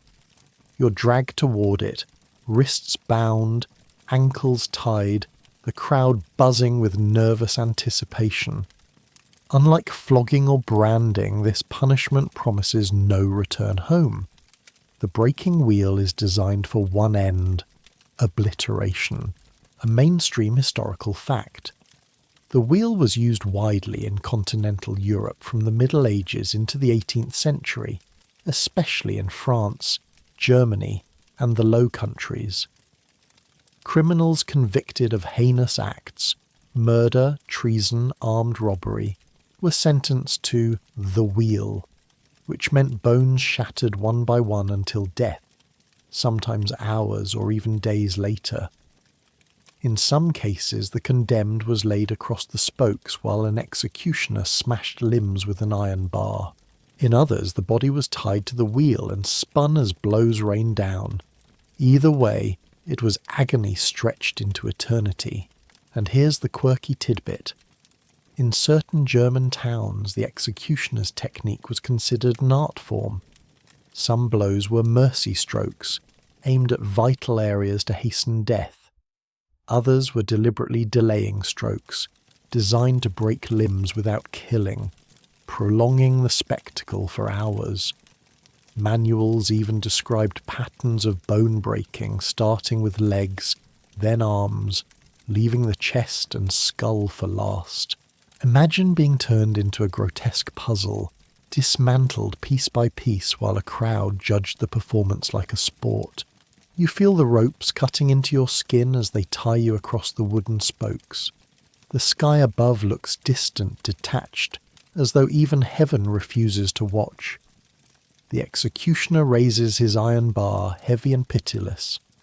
For a heartbeat, silence reigns. Then the bar descends. The crack of bone shatters the quiet, followed by your scream, followed by the murmur of the crowd. Another blow, another snap, another surge of white-hot pain tearing through your body. Historians still argue whether the breaking wheel was intended purely as execution or also as spectacle. Some believe it was meant to terrify communities, to show what ultimate defiance of law could earn. Others suggest it carried religious undertones, echoing martyrdom and sacrifice. The wheel, after all, was a symbol of fate and suffering, woven into medieval theology. But whatever its meaning, its reality was undeniable. Cruelty without equal. Now picture the sarcastic modern twist. Imagine criminals sentenced not to prison but to a televised wheel of justice, spun in front of cameras while punishment rained down.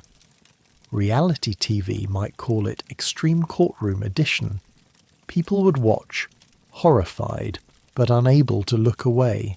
Hashtags trending by the minute. And though today such an idea feels monstrous, in medieval squares it was exactly the point. People wanted to watch. People wanted to remember. The agony continues.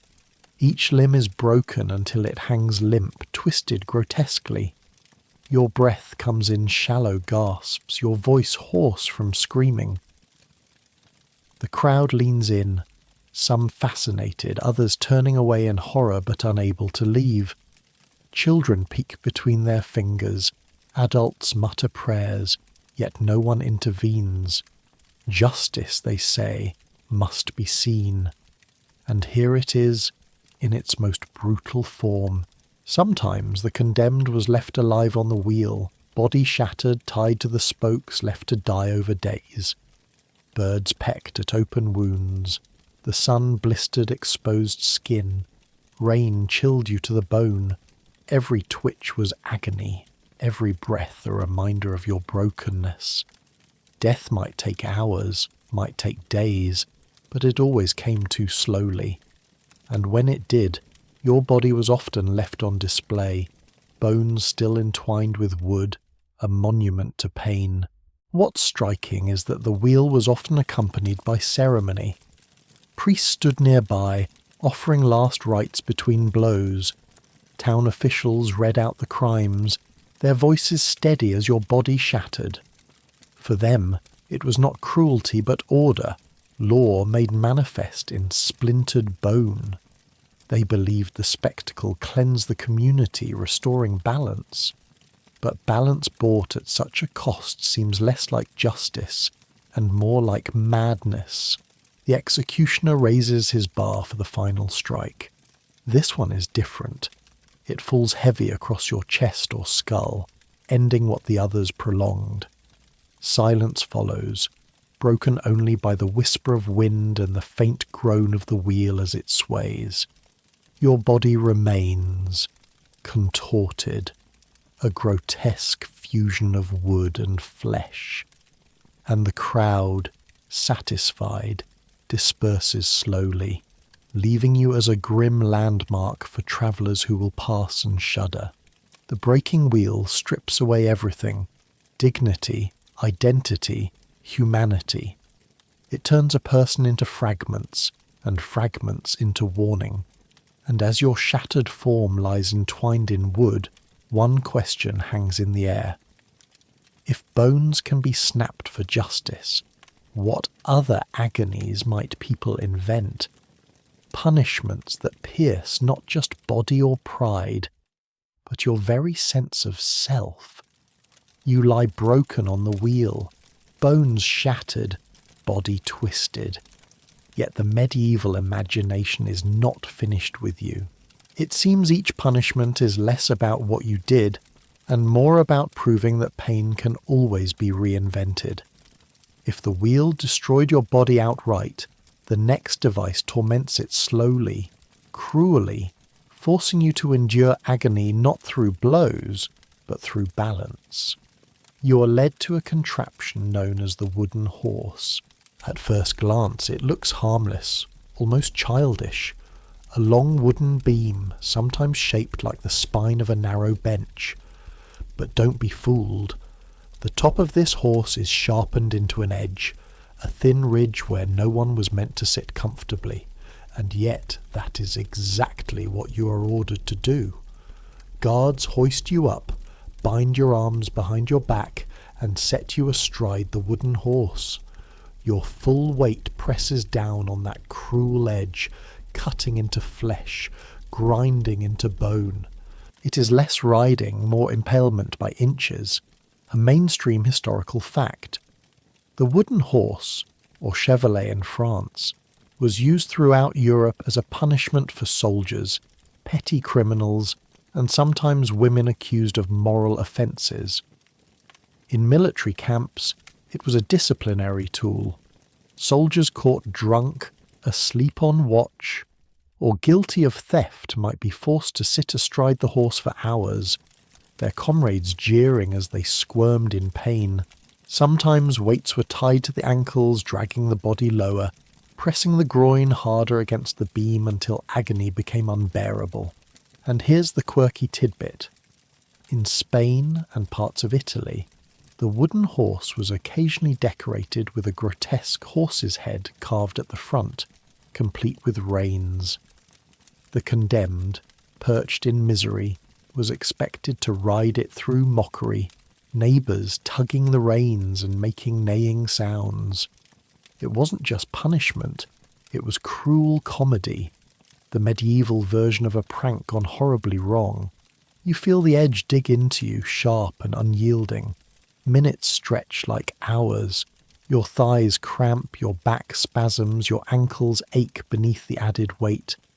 Every shift of position only worsens the pressure as though the beam is slicing you in two.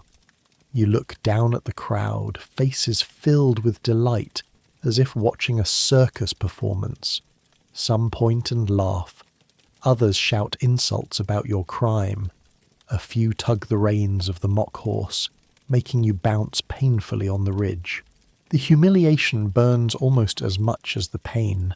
Historians still argue whether the wooden horse was designed primarily to injure or merely to humiliate. Some accounts suggest victims left the horse crippled, their muscles and joints damaged for life. Others describe it as temporary agony, painful, humiliating, but survivable. Perhaps it depended on how long you were forced to ride, or how much weight was tied to your ankles. Either way, it was a punishment that combined physical torment with public ridicule, a double blow to body and pride.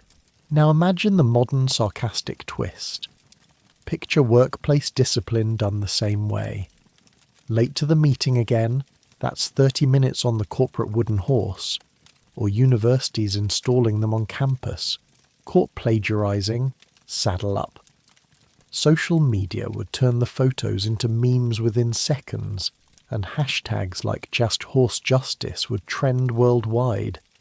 It sounds ridiculous, but in medieval towns it was no laughing matter, at least not for the one riding. The cruelty of the horse lay in its slow burn. Unlike the whip or the wheel, there was no climax, no single strike. Instead, it was an endless pressure, grinding and tearing until every nerve screamed. Soldiers sentenced to it might endure hours, sometimes days, perched in misery while comrades marched past. Townsfolk used it as a spectacle, making jokes, pointing fingers, enjoying the sight of someone turned into a grotesque rider without dignity. Your body shakes with exhaustion. Every muscle screams, every breath shudders. The weights on your ankles drag harder, forcing you lower, slicing you further against the wooden ridge. You pray for unconsciousness, but the pain is too sharp, too insistent. The crowd roars with laughter as you slump forward, head hanging, sweat dripping into your eyes. For them, it is a carnival. For you, it is endless torment. Eventually, when the guards decide you've suffered enough, or when your body can no longer hold itself upright, you are dragged down. Your legs wobble, your groin burns, your back refuses to straighten. You collapse into the dirt, humiliated and broken in ways that may never heal. The horse remains behind, waiting for its next rider, a simple beam of wood transformed into an engine of cruelty. And as you limp away, barely able to walk, you realize the truth. Medieval punishment is never just about pain.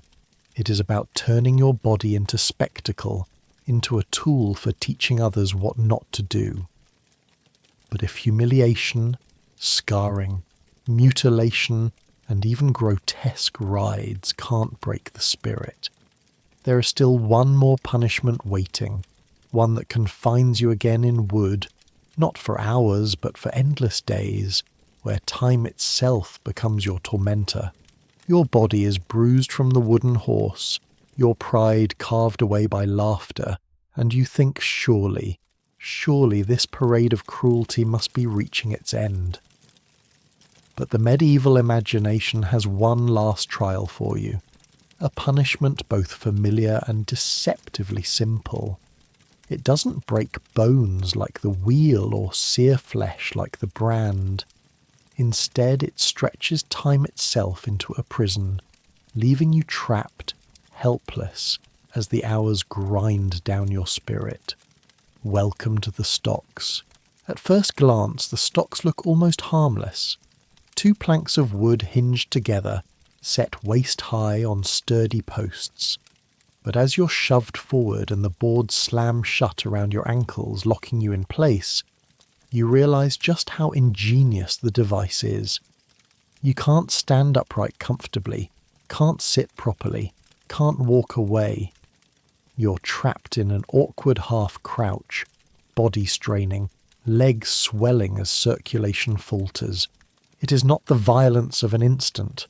It is the slow cruelty of hours, sometimes days, spent immobilized in public. A mainstream historical fact. Stocks were among the most widespread punishments across Europe and colonial America. Town squares almost always had them, ready to confine thieves, debtors, drunkards, or anyone guilty of disturbing the peace. Unlike the pillory, which trapped head and hands, the stocks bound only the feet, but their power lay in duration. You might spend an afternoon or a week exposed to the elements, unable to move, unable to hide. And here's the quirky tidbit. In some towns, offenders in the stocks weren't just left alone. They were assigned companions of misery. Two people might be locked side by side, their ankles trapped in the same wooden board, forced to endure one another's complaints and humiliation. In certain villages, musicians were even ordered to play nearby, turning your suffering into a twisted form of background entertainment for shoppers and travellers. Imagine being heckled to the sound of a lute. You feel it immediately. The awkwardness of being fixed in one place, legs cramping, back aching. The sun beats down, sweat drips into your eyes. Hours crawl past, each minute heavier than the last. People come and go, pointing, laughing, sometimes spitting. Rotten food flies from a distance, landing with wet thuds against your clothes. Children poke you with sticks, daring each other to get close enough. You want to swat them away, but your hands are free only in the cruelest sense. They can't help you escape. Historians still argue about whether stocks were meant primarily to humiliate or to incapacitate. Some suggest they were chosen because they kept offenders visible, a living warning. Others believe they were a form of social theatre, allowing townspeople to vent frustrations by mocking the condemned. Whatever the case, the stocks proved effective not because of pain, but because of monotony, because time itself became unbearable when measured in jeers and bruises. Now imagine the sarcastic modern twist. Picture malls or airports installing stocks for minor offences. Caught cutting in line? Please place your feet in the courtesy stocks for 30 minutes. Or universities punishing plagiarism with campus stocks. Students trudging past, snapping selfies. Hashtags would trend instantly. Stocked again. We laugh at the absurdity, but isn't public shaming online just a digital version of the same idea? Exposed, mocked, unable to escape until the crowd gets bored. The day wears on. Rain begins, soaking you until your clothes cling cold against your skin. The wood swells with moisture, biting deeper into your ankles. By night, the chill sets in, and you shiver violently, teeth chattering, still unable to move. Sleep is impossible, and exhaustion presses down heavier than any iron bar. You begin to envy those who endured quick punishments, lashes, brands, even amputations. At least theirs had an end. For you, the punishment is time itself, and time feels infinite. And sometimes, offenders were kept in the stocks for days. Town records describe people soiled in filth, tormented by insects, weakened until they collapsed when finally released. A few even died, not from direct injury, but from exposure, neglect, or infection. Yet the punishment was still seen as mild compared to execution.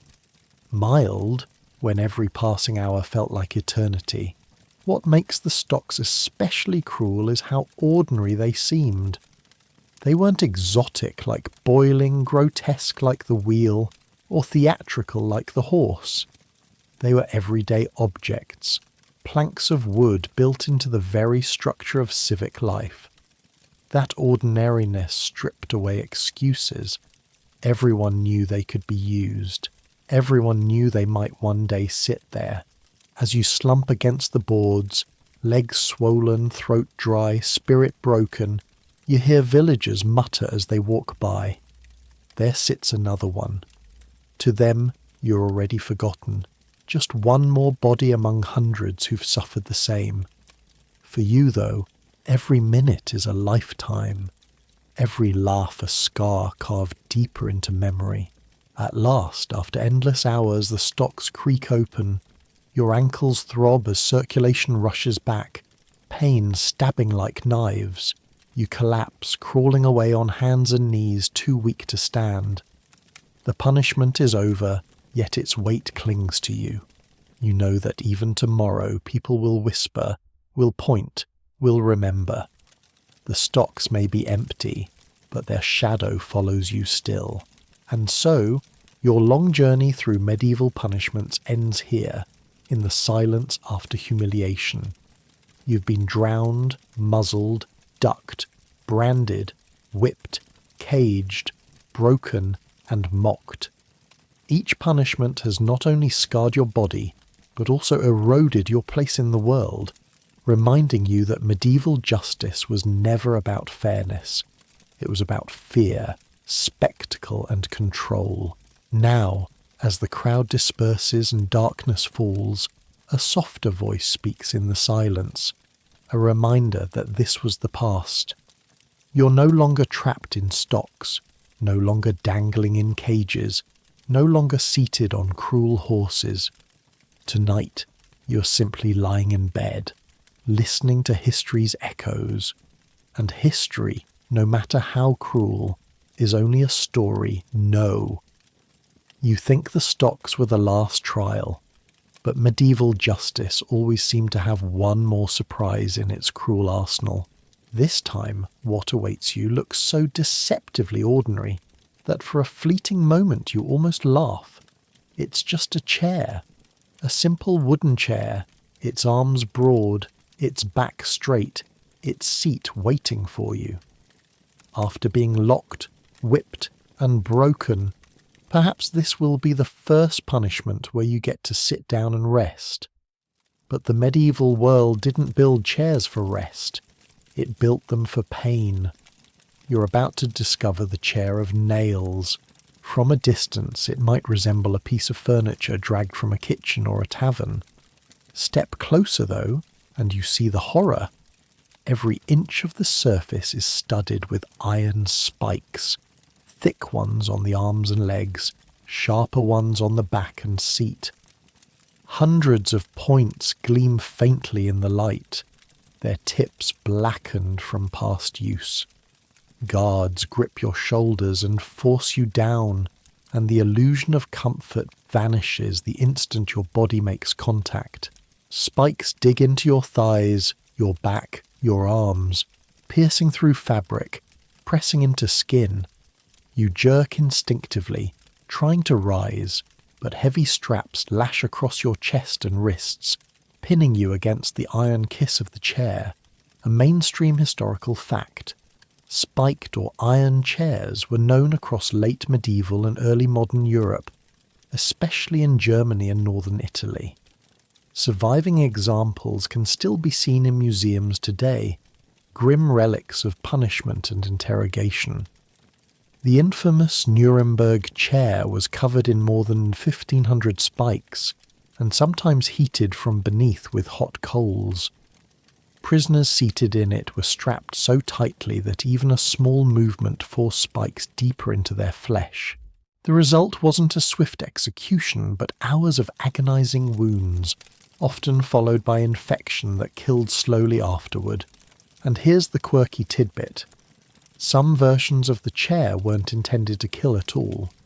Lesser offenders, petty thieves, soldiers accused of slacking, or gossips too stubborn for the bridle, could be placed in chairs with shorter spikes.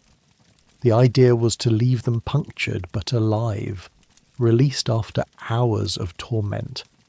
They would walk away bleeding, clothes torn to rags, bearing a patchwork of scars across their body. Every step afterward reminded them of the chair, and every scar reminded others that this person had ridden the nails. You can feel it now, the way the points pierce but do not kill. The longer you sit, the heavier your body grows, sagging against the straps, pressing your skin harder onto the spikes. At first it's a sharp sting, but as the hours pass, the pain becomes unbearable, spreading across every nerve.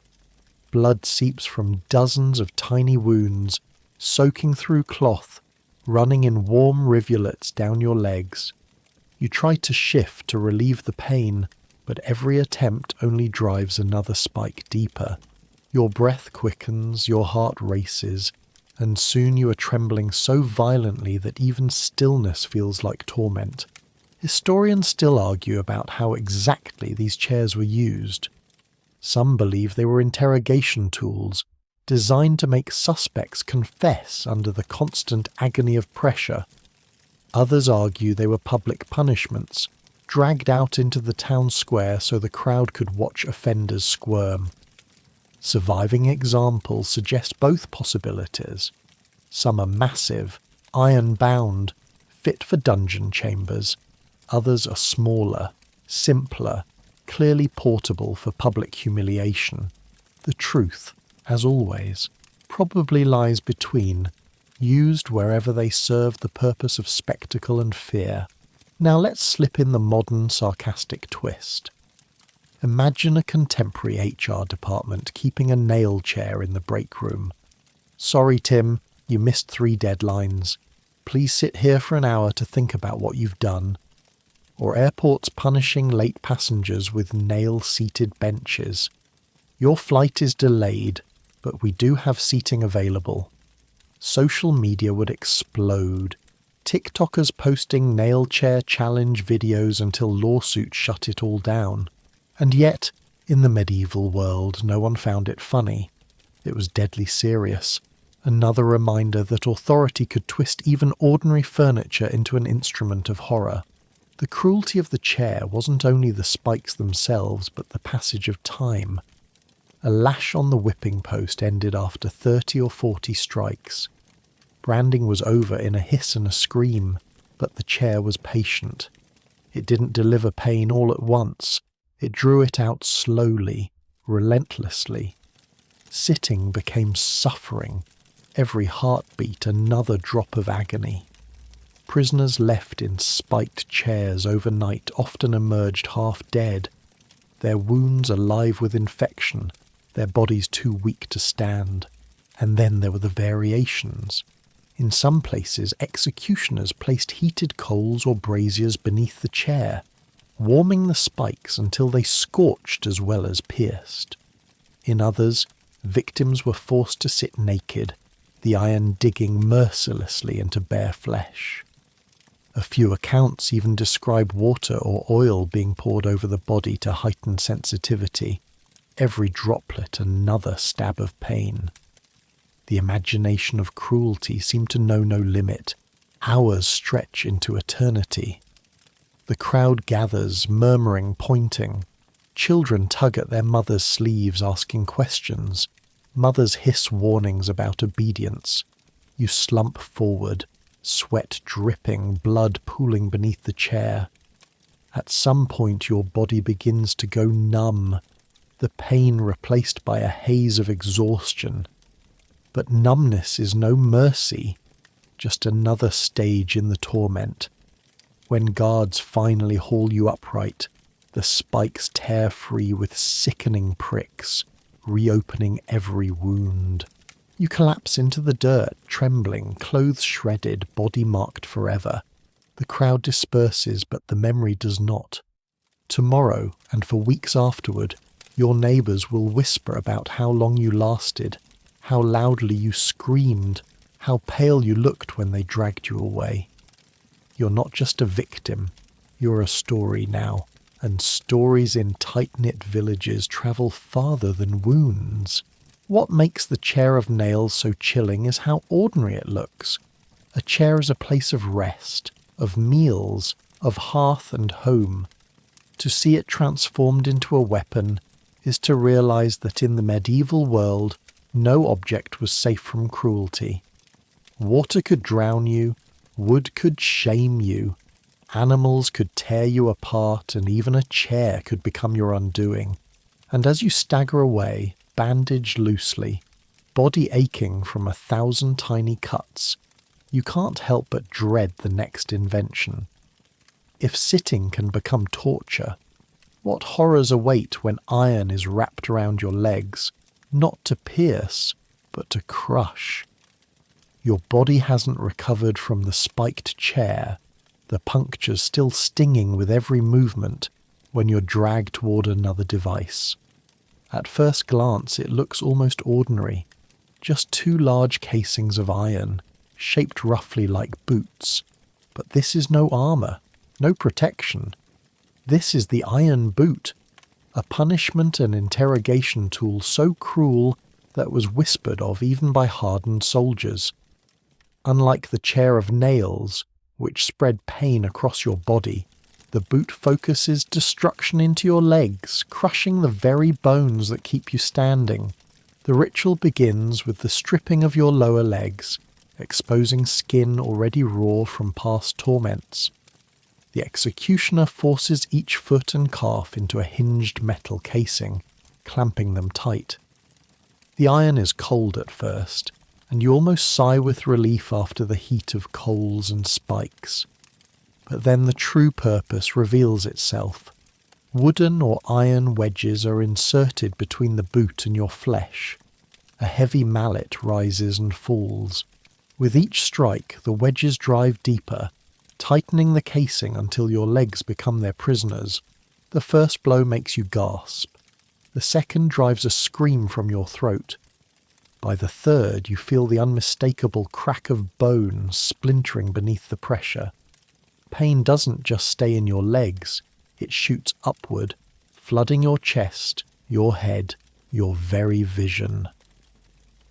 The crowd leans forward, grimacing, whispering.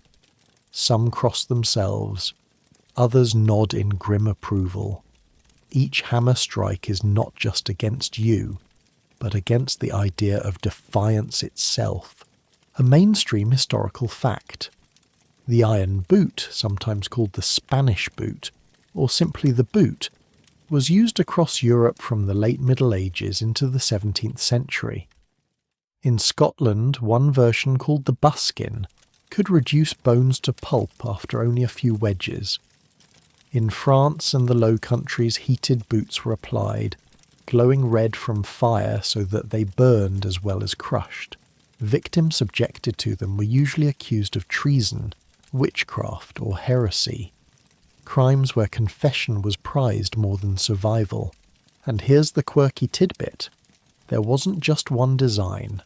Some boots were iron shells tightened with screws instead of wedges, allowing the executioner to twist pain into place slowly, savouring each turn.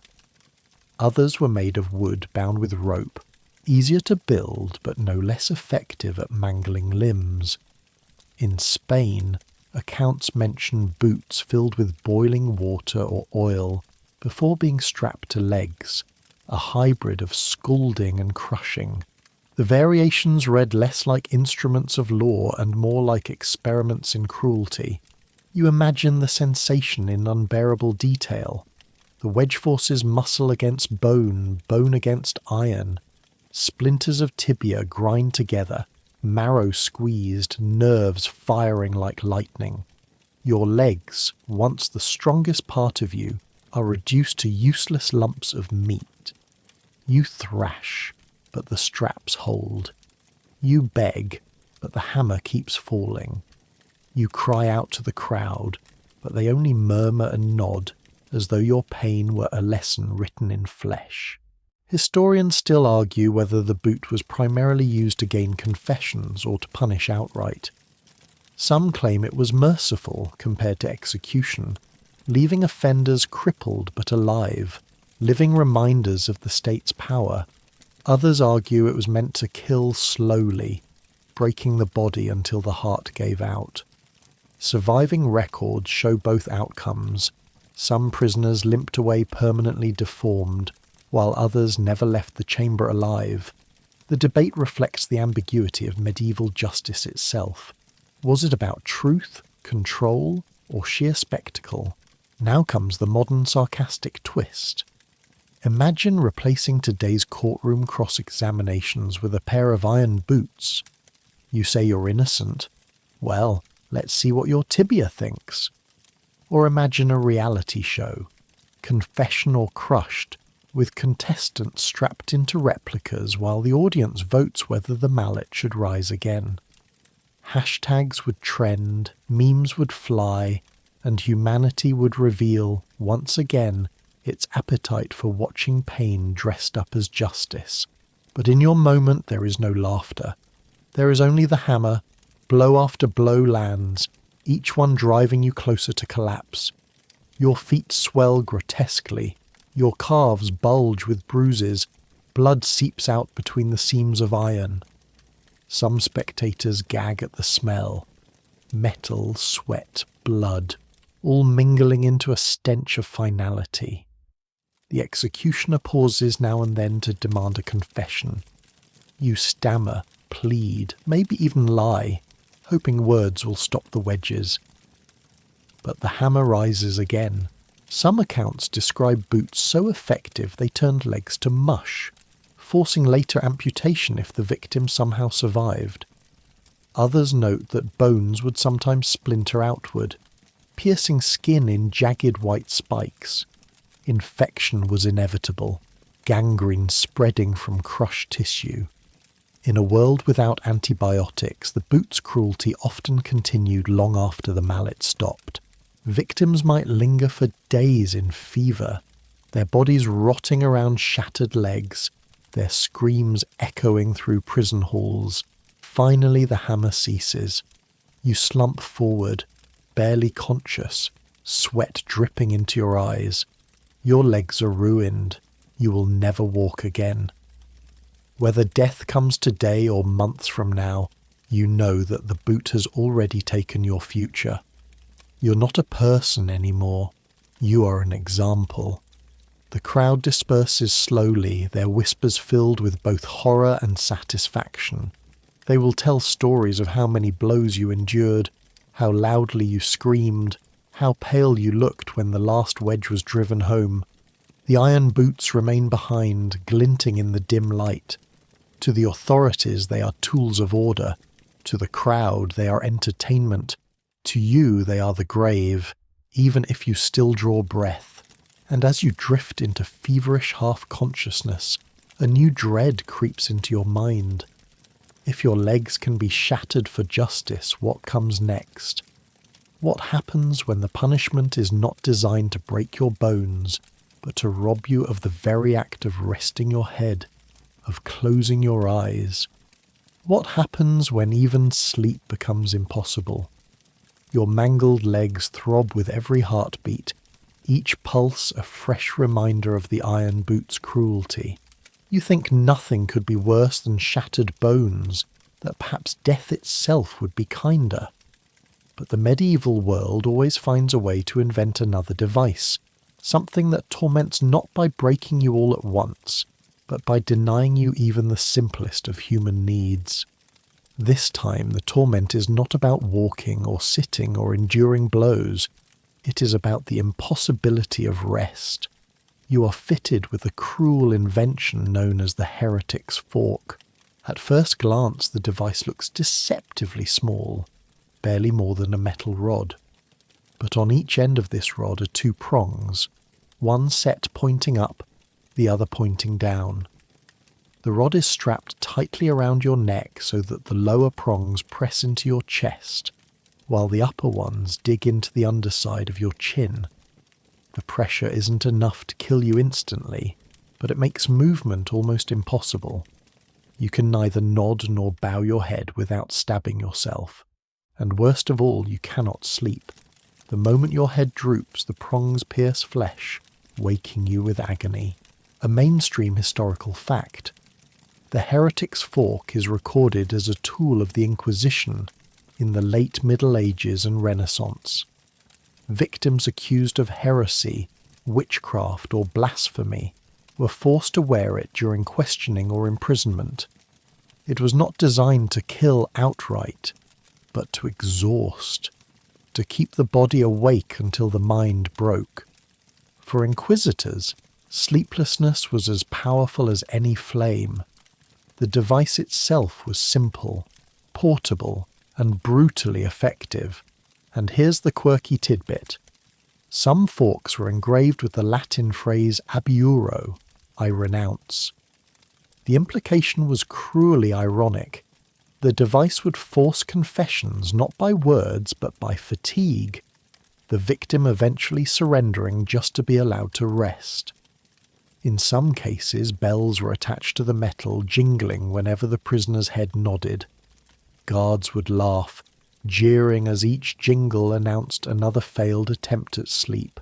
You feel the fork now, cold against your throat and chin, its prongs like needles pressing into tender flesh. At first you think you can endure it. You stand upright, head held stiff, determined. But time stretches. Your eyelids grow heavy. Your body craves the release of sleep after days of torment. Slowly your head begins to sink, and suddenly pain stabs up through your chin and down into your chest. You jerk awake, gasping, blood oozing from tiny punctures.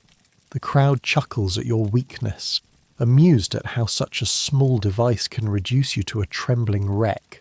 Historians still argue whether the heretic's fork was widely used, or whether it became infamous more from fear than from actual practice. Some suggest it was more symbolic, a tool of intimidation, because prolonged sleeplessness itself was already a favoured tactic. Others insist records prove its reality, pointing to surviving replicas in museums. Whether common or rare, its design reveals the essence of medieval cruelty, inventing suffering from the simplest objects, turning even rest into torment.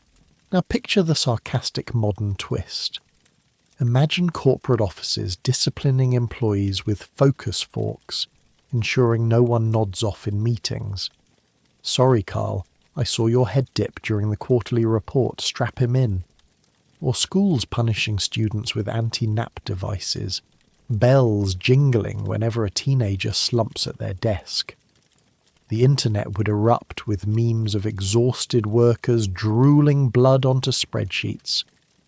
But in the medieval world, this was no joke. It was deadly serious. Hours crawl by. Each time your eyes close, each time your head tips forward, you are stabbed awake again. The wounds deepen.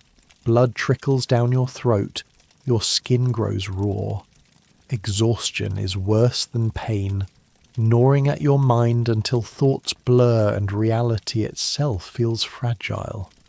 You beg silently for unconsciousness, but the fork makes it impossible. Even collapse is denied to you. You are trapped in a twilight state, half awake, half dead, never at peace.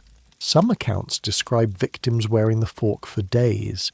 Their wounds festered, their minds unravelled, hallucinations overtook them. Inquisitors sometimes used this broken state to extract confessions, asking questions again and again until delirium loosened tongues. Whether those confessions were true or false didn't matter. What mattered was submission, and the fork made submission inevitable. The cruelty of the heretic's fork lies not in spectacle, but in intimacy. Unlike the wheel or the stocks, this punishment isn't for the crowd. It is for you alone, your private battle against sleep, against the weight of your own head. The community doesn't gather to laugh. Instead, your torment plays out in silence, in darkness, in endless hours of lonely struggle. The fork is both cage and guard, ensuring you're never safe, never unobserved, even in your own body. Eventually your spirit crumbles. You sob quietly, the prongs slick with blood, your chin raw, your chest bruised. You whisper confessions, half-truths, anything to make the fork come off. Whether your words are believed doesn't matter. The vice has done its work, breaking not your bones but your will. When the straps are finally loosened and the fork clatters to the floor, you collapse into a heap, too tired to move, too numb to even rejoice. And yet, even in your delirium, dread stirs again. Because if even sleep can be denied, if the simplest human need can be turned into agony, what else can they take from you?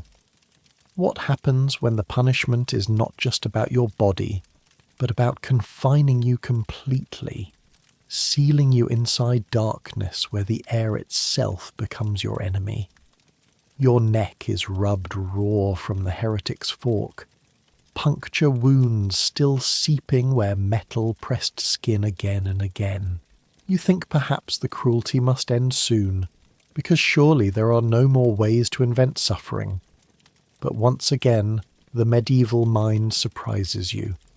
The guards drag you forward and reveal not a whip, not a wheel, not iron glowing with heat.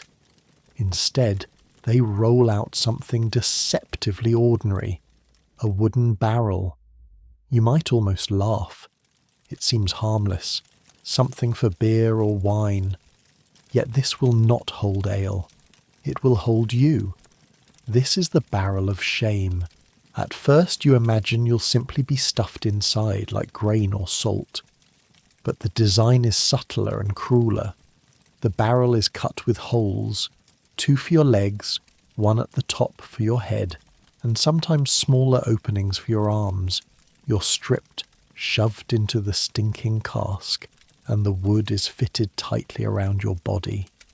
Your head protrudes awkwardly through the rim, your arms dangle uncomfortably, your legs forced into unnatural positions. The staves dig into your skin, splinters scratching. At first it feels ridiculous, like a joke costume, but as hours pass, the humiliation curdles into torment, a mainstream historical fact. Punishments involving barrels were recorded across Central Europe in the later Middle Ages and into the Renaissance. In Italy and the Low Countries, drunkards and gluttons were sometimes locked into casks and paraded through towns. In Germany, this was known as the Schandtonne, literally the barrel of shame. The point was humiliation more than mutilation, to transform the offender into a walking joke, their punishment visible to all. And here's the quirky tidbit. Sometimes the barrel was filled with foul substances before the offender was sealed inside. One account describes a thief placed into a cask half full of offal and garbage, forced to wade in his own punishment. Another tells of a glutton locked into a barrel with spoiled meat, left to stew in stench until he begged for death. The idea wasn't just to confine, it was to degrade, to turn the very environment around you into mockery. You can almost feel it. The cramped space, the wood pressing into your ribs, the smell of stale wine mixed with rot. The air grows hot and damp, your breath echoing inside the cask. Outside, people laugh and jeer. Children run alongside, knocking on the staves as though you are a drum. Merchants throw spoiled fruit, which slides down the inside walls, coating your skin. Each moment inside the barrel is a reminder that you're not human in their eyes. You are cargo, waste, something to be stored away and ridiculed. Historians still argue whether the barrel was primarily a punishment for drinkers or whether it was used more broadly for social misbehaviour.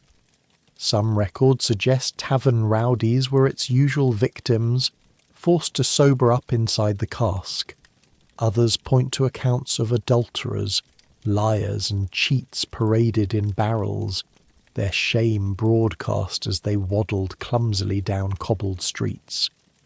Perhaps the truth is that the barrel was versatile, a ready tool whenever humiliation suited the authorities.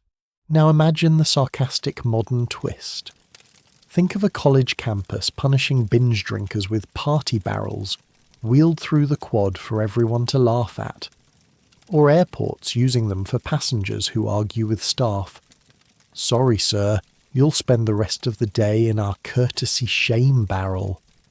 Social media would devour the images, memes spreading in seconds. And though we'd laugh, deep down we'd know we hadn't strayed far from the medieval appetite for watching others suffer. The barrel's true cruelty lies in time. For the first hour it is uncomfortable. By the second it is unbearable. Your legs cramp, your back twists, sweat pools at your feet. The stench grows worse with every breath. By nightfall, exhaustion sets in, but you cannot lie down, cannot stretch, cannot escape. You drift in and out of consciousness, always aware of the wood pressing in, of laughter echoing outside, of the humiliating knowledge that you are the evening's entertainment. Some accounts describe offenders kept in barrels for days, forced to relieve themselves where they stood. The filth clung to them, soaking into wounds and clothing, leaving them permanently marked by stench and sickness. Others were paraded until they collapsed from dehydration, their bodies carried out of the cask like so much waste. Yet for the community, it was not cruelty. It was justice wrapped in comedy, punishment that entertained while it shamed. The barrel, unlike the wheel or the boot, didn't rely on pain alone. It relied on mockery, on stripping away dignity. To be displayed in a barrel was to be reduced to an object, a thing to laugh at. And in the tight-knit world of a medieval town, that humiliation lingered long after the barrel was set aside. Neighbours would remember, tavern-goers would joke, children would whisper. You were no longer just a man or woman. You were the one who wore the barrel. Finally, when guards pry you free, you collapse into the dirt, your body aching, your pride shredded. The wood creaks as it's rolled away, ready for its next victim. You stagger to your feet, sticky with filth, your ears still ringing with laughter. The punishment is over, but its shadow will follow you into every tavern, every market, every glance on the street. And as you limp away, dizzy from stench and shame, you realize a grim truth. Medieval punishments were never just about ending pain. They were about reinventing it. If barrels could humiliate you, what about sharper devices?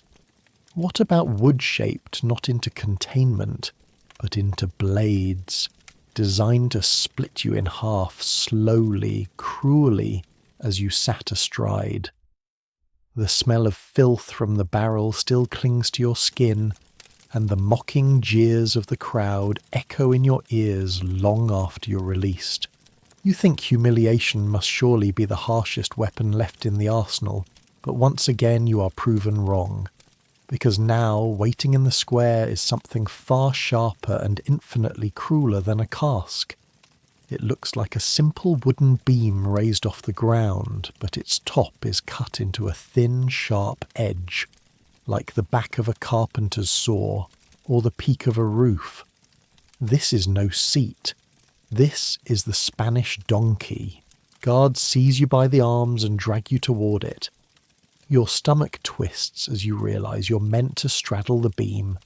They strip you bare from the waist down, lifting you so that your legs are forced apart, and then drop you onto the narrow ridge. The edge bites instantly into your groin, the sharp wood pressing deep into tender flesh.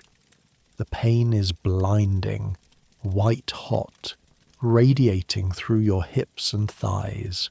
You try to rise, to balance on your toes, but soldiers press on your shoulders until all your weight rests directly on the edge. A mainstream historical fact. The Spanish donkey, also called the wooden horse, was documented in Spain, Italy and France during the late Middle Ages and early Renaissance. It was used both by military authorities and inquisitors. Soldiers caught drunk on duty. Thieves, or those accused of blasphemy, could be sentenced to riding the donkey.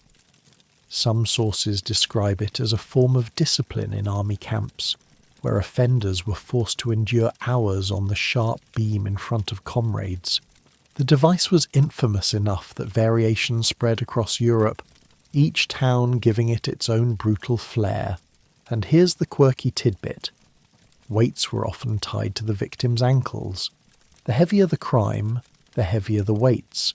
Small stones for petty theft, heavy iron blocks for desertion or heresy. Each added pound dragged the victim down harder, driving the ridge deeper, sometimes splitting flesh, even damaging bone. Records from Italy describe soldiers jeering as their comrades rode the donkey with iron balls tied to their feet, chanting mock songs about cavalry and horses while the condemned writhed in agony. You can feel it now, the edge pressing like a knife into your body, every shift of weight a fresh torment. The wood grinds into skin, blood beginning to trickle. Your thighs quiver from trying to hold yourself above the beam, but exhaustion wins. You collapse again, screaming as the ridge tears into you. The crowd laughs and claps, shouting mock encouragement. Ride faster, spur the donkey. Children neigh and bray, tugging at reins tied around your neck. The humiliation is as sharp as the pain. Historians still argue about whether the Spanish donkey was intended primarily as corporal punishment or as execution.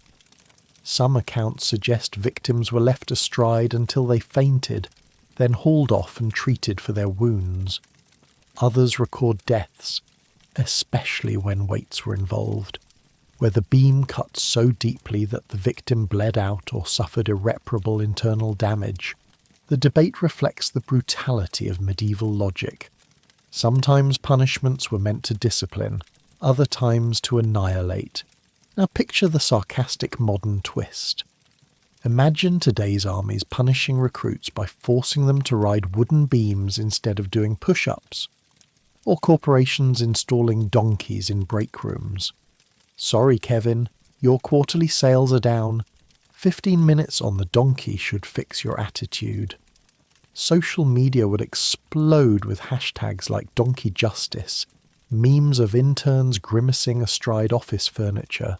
The absurdity might make you laugh now, but in medieval plazas there was no laughter for the one on the beam. Time becomes the real weapon of the donkey. 5 minutes feels like an hour feels like eternity. Muscles spasm, legs give out, blood soaks the wood. The sharp ridge becomes not just an edge but a blade, slicing into you slowly, relentlessly. The crowd grows tired eventually, but you remain, writhing in misery long after the cheers fade.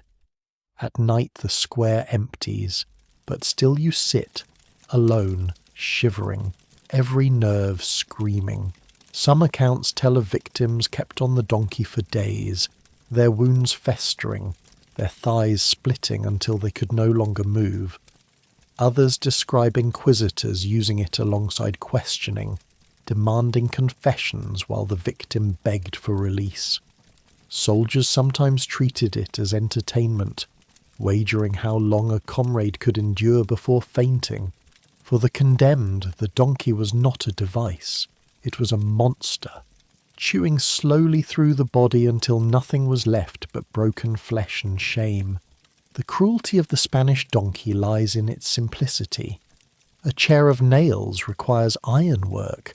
A boot requires hinges and wedges. But a sharp beam, any carpenter could make one. Any town square could host one, and that meant anyone, from peasant to soldier, might find themselves astride its merciless edge. The fear of it lingered, sharper than the beam itself, reminding communities that punishment could be built from the simplest wood. When at last you're dragged off the donkey, you collapse in the dirt, bleeding, shaking, too weak to stand. Guards laugh as they haul you away, leaving the beam behind for its next rider. You are broken, humiliated, forever scarred. And yet, as agony floods your body, a deeper dread gnaws at you. Because if pain can be drawn from something so simple as a wooden beam, What horrors await in devices designed not just to torture, but to disorient, to strip away even your balance and sense of self? Your body is still torn and bruised from the Spanish donkey, every step a new reminder of sharp wood cutting into flesh. You imagine nothing could top the humiliation of being paraded astride a beam while the crowd mocked you as a rider of beasts. Yet the medieval imagination never runs dry. This time, the punishment is not about bleeding or even breaking bones.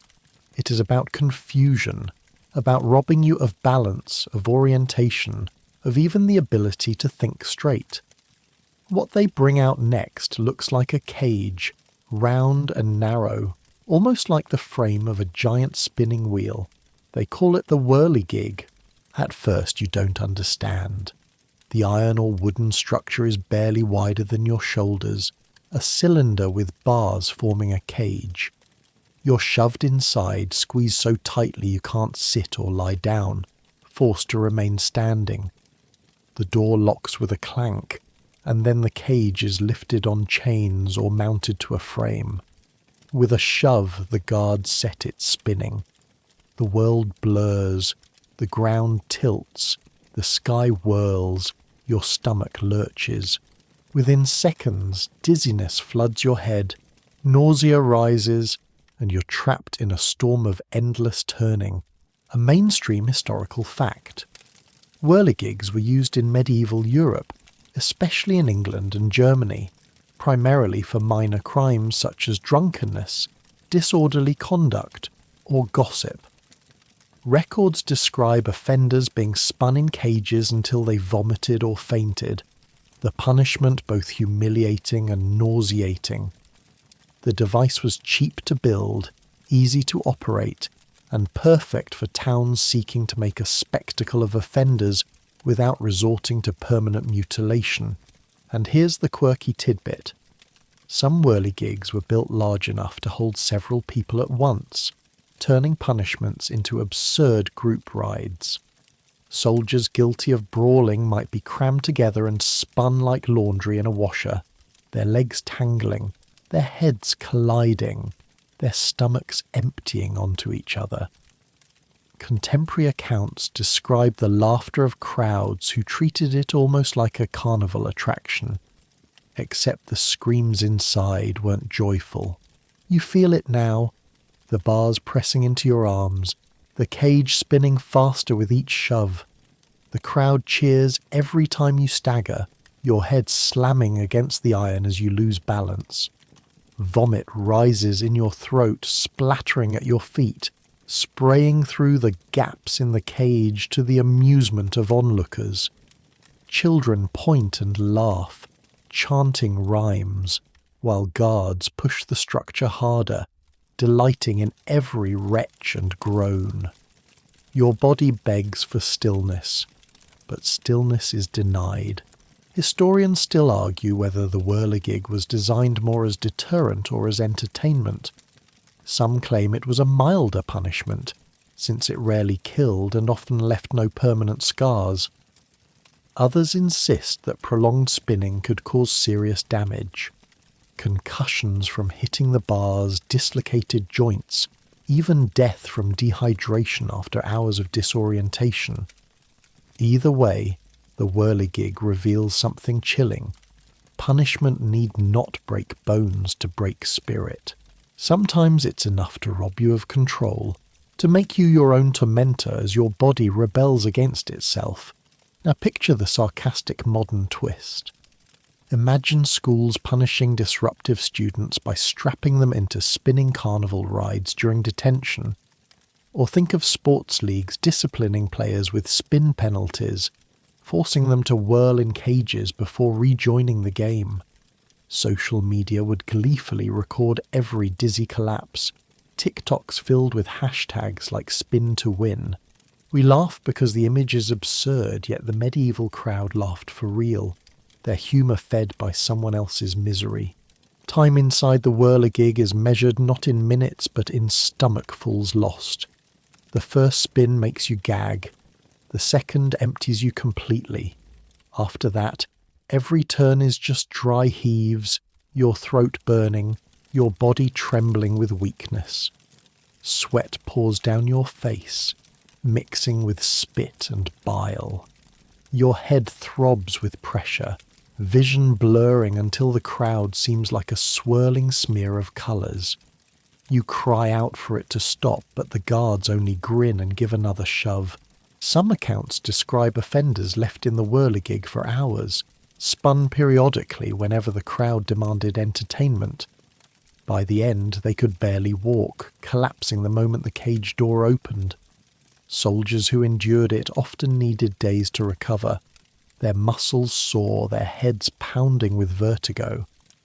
In rare cases, the punishment proved fatal, not by violence, but by sheer exhaustion and dehydration.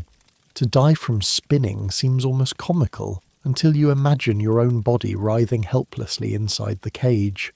The cruelty of the whirligig lay in its simplicity. It didn't need spikes or flames. It weaponized your own body against you, turning your inner ear into an accomplice, making nausea and dizziness instruments of torment. Unlike lashes or branding, the scars weren't visible, but the memory of spinning, of losing all control, lingered long after release. Victims often swore never to return to taverns or brawls again, not because of the pain, but because of the humiliation of being reduced to a staggering fool in front of neighbours. When at last the cage slows, your body sags against the bars. Guards unlock it and you stumble out, legs wobbling, stomach empty, eyes glazed. The crowd claps mockingly, applauding your collapse as if it were the finale of a play. You collapse onto the cobblestones, the world still spinning even though the cage is still. Every blink brings another wave of nausea. You beg silently for the ground to stay still, for the sky to stop turning, for your body to be your own again. As the crowd disperses, you realize another truth. Humiliation and confusion can be as powerful as pain. A whip leaves scars, but dizziness leaves you disoriented, broken in ways you can't show. And as you lie on the ground, clutching your stomach, you dread what will come next. Because if balance can be stolen, if orientation can be turned against you, what happens when the very act of speaking is twisted into punishment? What device will make your own voice mock you, turning words into ridicule? The world is still spinning long after the whirligig stops. Your stomach churns, your head throbs, and even the sight of still cobblestone seems to ripple like water. You want silence, stillness, and peace. Instead, the guards drag you toward another punishment, one that doesn't spin your body but twists your very words against you. It is an odd-looking contraption, halfway between a trumpet and a megaphone forged from heavy metal. The crowd snickers as they call it the gossip's trumpet. At first you think it looks harmless, almost comical. It is a large cone of iron, flaring wide at one end and narrowing at the other, fitted with leather straps. But when the guards fasten it around your head, you feel its true weight. The narrow end is shoved into your mouth, pressing your jaws wide open. The broad end juts outward like a ridiculous beak, amplifying every breath, every word, every sob. You can't close your lips, can't whisper, can't hide. Every sound you make is broadcast for all to hear, echoing and absurd, a mainstream historical fact. The gossip's trumpet, sometimes called the scold's trumpet or chatterer's horn, was used in parts of Italy, Germany and France from the 15th century onward. It targeted those accused of slander, blasphemy, or simply talking too much. Women were disproportionately punished, strapped with these devices in marketplaces or paraded through towns. The trumpet transformed their voices into mockery, turning gossip into farce. And here's the quirky tidbit. Some trumpets had bells attached to the end, which jingled loudly whenever the wearer moved their head. Others were decorated with painted slogans mocking the crime: liar, slanderer, or tongue too long. A few even had small chains linking them to a collar around the neck, forcing the victim to drag the heavy instrument like a grotesque muzzle. Far from silencing gossip, the trumpet made it impossible to ignore. You feel the humiliation immediately. Your jaws ache from being pried open, drool dripping down your chin. Every ragged breath wheezes loudly through the metal cone. When you try to speak, your words echo hollowly, distorted and ridiculous. The crowd erupts with laughter, children mimicking your sounds, adults shouting back exaggerated versions of your voice. You shake your head, but the bells jingle mockingly, drawing more attention. Your punishment is not just pain, it is performance. Historians still argue whether these trumpets were used more for punishment or public entertainment. Some believe they were designed to enforce silence by ridicule, hoping offenders would be too embarrassed to speak freely afterward. Others argue they were closer to carnival acts, devices that amused the crowd while humiliating the wearer. Either way, the effect was the same. Your reputation shattered, your voice transformed into a joke. Now imagine the sarcastic modern twist. Picture Twitter trolls being sentenced to wear giant aluminum megaphones around their faces in public. Sorry, sir, but every nasty comment you type will now be read aloud by your personal gossip trumpet. Or imagine offices disciplining loud co-workers by strapping them with plastic cones. Jeff, please keep your brainstorms inside the cone. Social media would explode with selfies, hashtags like cone of shame trending worldwide. But in the medieval square there were no hashtags, only jeers that cut deeper than whips. Time inside the trumpet drags endlessly. At first you try to stay silent, hoping the laughter will fade, but silence only makes your breathing louder, every inhale and exhale amplified like a wheezing song. Eventually exhaustion drives you to beg, to plead, but your words come out warped, hollow, funny to everyone but you. The more you speak, the louder the crowd laughs. Your own voice betrays you, turned into a weapon against you. Some records describe offenders forced to wear the trumpet for hours while chained in public squares. Others were marched through streets, bells jingling, their distorted voices echoing between buildings. In a few cases the trumpet was combined with the scold's bridle, the victim both muzzled and mocked at once. For women accused of witchcraft, gossip trumpets sometimes preceded harsher punishments, the humiliation a prelude to trial and execution. The cruelty of the gossip's trumpet lies in its inversion. Unlike the bridle, which silenced tongues, the trumpet magnified them. It punished not by erasing your voice, but by making it absurd, stripping it of authority. Words that once carried power, whether rumour, slander or protest, became clownish noise. And when words lose meaning, so too does dignity. By nightfall your mouth is raw, your throat dry, your head aching from the weight of the iron. When at last the straps are unbuckled, the cone clatters to the ground with a metallic thud. You collapse, rubbing your swollen jaw, spitting blood. The crowd disperses, still chuckling at echoes of your warped voice. Tomorrow they will repeat those sounds in taverns, mimicking you for amusement. Your voice will haunt you long after the trumpet is gone. And as you lie in the dirt, humiliated and broken, you realize once again that punishment is not about crime, it is about power. They have taken your legs, your rest, your dignity, and now even your voice.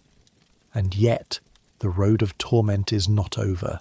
Because if speech can be mocked, what about movement?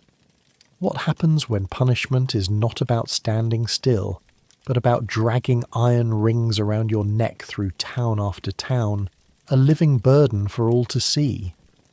Your throat still aches from the heavy cone of the gossip's trumpet, your jaw stiff, your dignity stripped away by the laughter of neighbours who mimicked your voice as if it were a carnival act. You pray deep inside that the ordeal might end soon, that perhaps you will finally be left alone. But the guards return with something new, something simpler in design but exhausting in its cruelty. They bring out a set of iron collars, thick rings of blackened metal, each one fitted with chains long enough to trail along the ground. You're about to endure the iron collar march. The collar is heavy, its weight shocking when they force it around your neck. The metal is rough, scraping skin, pressing against your throat so that every swallow feels like sandpaper. The chain clinks and drags behind you, clattering noisily with every step. The guards tighten the lock and shove you forward. Your punishment will not be endured in silence or stillness. It will be endured in motion, across streets, through villages, down roads where everyone can see your disgrace. A mainstream historical fact. Iron collars were widely used in medieval Europe, often to restrain prisoners, but also as punishments in their own right. Criminals and debtors were sometimes chained by the neck and marched through towns, forced to walk long distances with little rest. In France and Germany, whole groups of offenders were linked together in chain gangs, their collars bound with one long chain so that no one could move independently. The humiliation was public and the exhaustion relentless. And here's the quirky tidbit. Some collars were deliberately forged with bells or rattles attached, ensuring the wearer announced their presence with every step. In certain Italian cities, debtors marched with collars engraved with the sum they owed. Imagine walking through town while everyone reads aloud the price of your humiliation. There goes Pietro, chained for 50 florins. Others had collars with spikes pointing outward, forcing victims to hold their heads stiffly, lest they gouge themselves with every move. You feel the exhaustion almost immediately. The collar digs into your shoulders, the chain clanks and snags on cobblestones, pulling you off balance. With each step the weight grows heavier, pressing you down like an anchor. The guards force you to walk faster, through markets where vendors laugh and customers whisper, through alleys where children run alongside, mocking your slow, clumsy gait. Your humiliation is no longer confined to a single square. It travels with you, mile after mile, until every person you pass knows your shame. Historians still argue whether collar marches were more about transportation or about spectacle. Some point out that prisoners needed to be moved between towns and prisons, and the march doubled as punishment. Others argue the parading was deliberate, a way to humiliate offenders by forcing them to be seen, their crime displayed for all. Both may be true. Practical necessity blended with the medieval appetite for public degradation. Now picture the sarcastic modern twist. Imagine today's justice system sending tax evaders marching through cities in neon orange collars with their owed amounts printed in bold. Or think of reality shows where contestants wear rattling collars during competitions. Who will collapse first under the weight of shame? Social media would revel in it. Hashtags like collar walk trending worldwide. And while we laugh at the absurdity, the medieval crowd laughed for real, delighting in the spectacle of exhaustion and disgrace. The longer you walk, the worse it becomes. The collar rubs skin raw, leaving red welts across your throat. Sweat trickles down your back, stinging the sores. Your legs ache, your feet blister, but the guards do not allow you to stop. Each time you stumble, the chain jerks tight, choking you until you gasp for breath. The bells jingle mockingly, announcing your weakness to everyone nearby. You cannot hide, cannot rest, cannot escape the iron that clings to you like a parasite. Some records describe collar marches lasting for days, offenders driven from one village to the next as warnings. Others tell of criminals collapsing mid-route, their bodies dragged forward until they revived, or until they were left to die by the roadside. In certain regions, collars were left locked on long after the march, forcing offenders to live with the weight around their necks for weeks, the iron becoming a permanent reminder of disgrace. The cruelty of the Iron Collar March lies not in sharp pain but in its endurance. Unlike flogging or branding, which end in minutes, the march is endless. Every step is suffering. Every glance from strangers another lash against your pride. Even after the collar is finally removed, your neck is scarred, your spirit hollow, your humiliation remembered by everyone who saw you stumble down their street. When at last the march ends, the guards unlock the collar with a rusty key. The weight falls away and you collapse to your knees, gasping, rubbing your raw throat. But relief is short-lived, because as you look back, you see the collar and chain gleaming in the sun, ready for the next victim. Your suffering has ended, but the punishment lives on, a tool waiting to ensnare another. And as you lie in the dust, chest heaving, one more thought chills you. If humiliation can travel with you through towns, if shame can march at your side, what happens when they combine confinement with nature itself? What happens when your cage is not on land but suspended above water, where even the river becomes part of your torment? Your throat is still raw from the iron collar, the bruises purple against skin rubbed nearly to bleeding. You think there can be no more clever devices left, no new way to combine shame, pain and spectacle. But the guards lead you again, this time to the riverbank, where the smell of algae and mud mixes with smoke from the town. There, swaying above the water, hangs an iron cage, not large enough to stretch out in, not wide enough to move freely.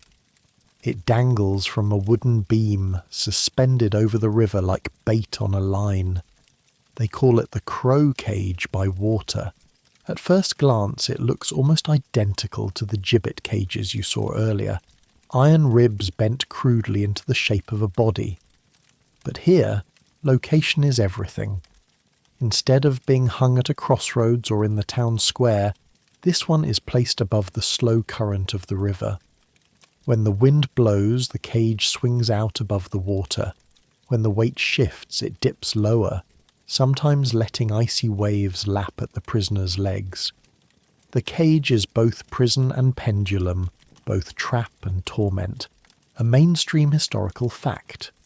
River cages were used in parts of Germany, Flanders, and occasionally in England during the late Middle Ages. Criminals sentenced to die slowly were hung above water, exposed to the elements. Sometimes they were left until starvation claimed them. Other times they were lowered gradually into the water to drown. The practice combined execution with display, ensuring that everyone crossing a bridge or sailing a boat witnessed the grim lesson. And here's the quirky tidbit.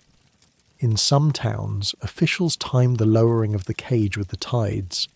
At low tide, the condemned dangled just above the mud, shivering as crabs and insects crawled over their skin.